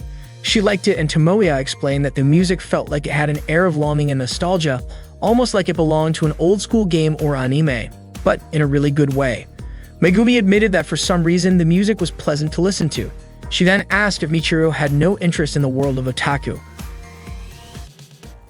Tomoya is now the manager of Michiru's band. He mentions that today, 6 bands are performing and their band will be the first to perform. Their band is called Icy Tail. The members of Icy Tail include Himiko Tokino, who plays guitar, Mizuhara Ichika, who plays bass, Morioka Ranko, who plays drums, and Michiru, who is both the vocalist and plays guitar. Upon hearing that they will be performing first, Tokino feels disappointed because they won't have time to warm up beforehand. Tomoya explains that this is Icy Tail's debut performance, so they're not yet well known, don't have a career history, and don't have fans. That's why they aren't listed on the tickets, advertisements, or websites. According to Ichika, this means no one is specifically coming to see them. That's why Tomoya wants to participate and help Icy Tail get their start. He asks the band members to believe in each other's abilities to reach the peak of their careers. Tomoya then asks if anyone still feels nervous. If so, it's not too late to back out. Michiru, however, is confident that they will definitely be recognized, build a career history, and gain many fans today. Tomoya encourages them before they perform, and before they change costumes, they all do a fist bump to boost their confidence. Tomoya reminds them that he has done everything he can for them, and once they change into their costumes, there's no going back. Everything is in their hands now, and they need to show the audience what they've got and make a legendary performance. Megumi and Utaha have plans to watch Icy Tail perform at Mogra. Megumi asks where Iriri is. Utaha explains that she teased Iriri earlier, which made her cry. Iriri then said she didn't want to join and went to Pyramid Cafe instead.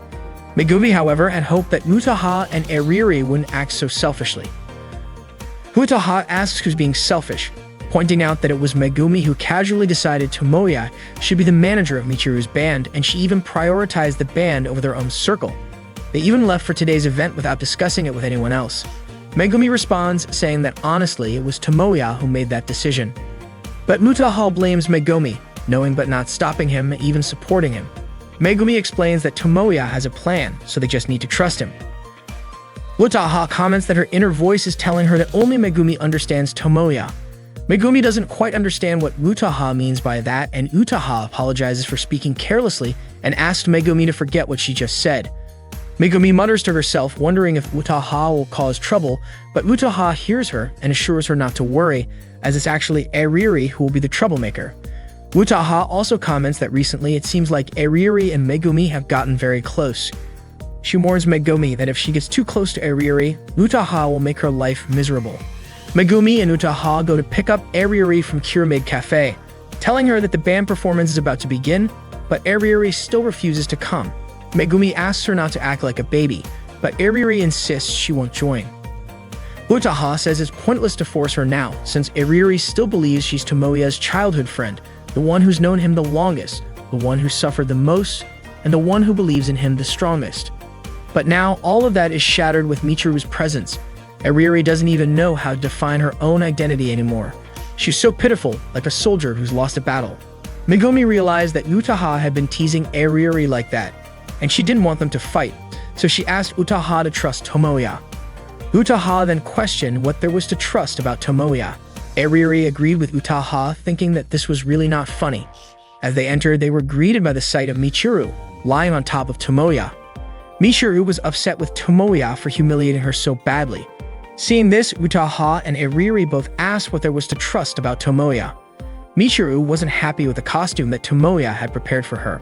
Tokino had already predicted that it would end up like this. Ichiko was more focused on the parts of Tomoya and Michiru's bodies that were touching. Tomoya laughed and said that now was the time to reveal the truth behind this band. When Michiru first met the band members, the songs they played, including the ones they played after Michiru joined, were covers of anime songs. Before Michiru joined, they were a band that liked to cover anime songs, which was one of the otaku activities.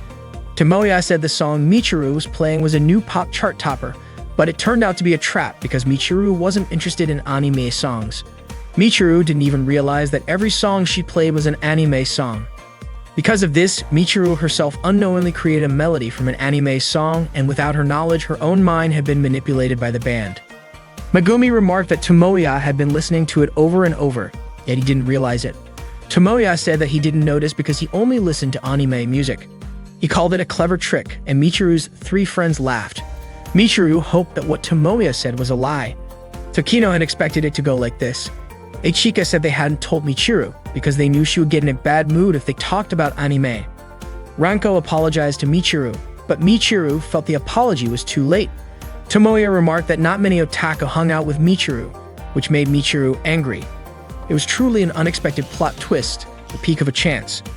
Tomoya said that was why Tokino, Ichika, and Ranko had made an agreement with him, and in return, Tomoya became the manager of Icy Tail, the anime cover band. Then they agreed to let Michiru work at Blessing Software, and that was a win-win solution for everyone. But Michiru didn't feel it was a win for her. Tomoya then said that if she agreed, Michiru could quit, take off her costume, and leave right now, but she had to understand that her friends, the ones who meant a lot to her, were waiting for her. Tokino apologized for keeping it a secret from her all this time. Ichika also said they couldn't keep lying to themselves anymore because they really wanted to play anime songs. Tokino, Ichika, and Ranko even begged Michiru to stay in the band. Ariuri felt forced by this unfair solution, unlike Utaha, who was more focused on how cool the position of Michiru and Tomoya was. Michiru said she wasn't an otaku, but Tomoya told her she didn't need to be one, she just needed to sing for them. Michiru wasn't sure if someone like her could sing in front of an otaku audience. Tomoya reassured her, saying that one day Michiru would grow into an otaku. Michiru admitted that anime songs were really good, so she still had a sense of appreciation for them. That was why Tomoya believed the audience would like her and her songs would resonate with the otaku. Tomoya then invited Michiru to be happy with them. His words, of course, sounded ambiguous and everyone who heard it trembled. Isitale was ready to perform in front of the audience. At first, Michiru felt a bit nervous, but she tried to stay confident and Isitale successfully performed their first song. The audience loved it. The cheers from the crowd made Michiru even more confident. Isitale went on to perform their second song, which was written by Michiru herself, titled Cherish You. Michiru thanked the audience and they really loved her song. Tomoya was proud of Isitale's performance and he gave them a fist bump from afar. Michiru returned the gesture, shouting Aishiteru, which means I love you. After that, Ariuri and Utaha kicked Tomoya. Tomoya explained that the Aishiteru she said was actually the name of the band Isitale pronounced in Japanese. Tomoya asked Michiru how her first concert went.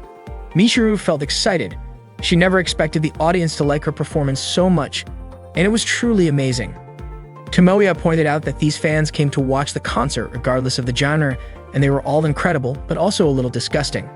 Michiru didn't appreciate Tomoya calling them disgusting, especially since they were her fans.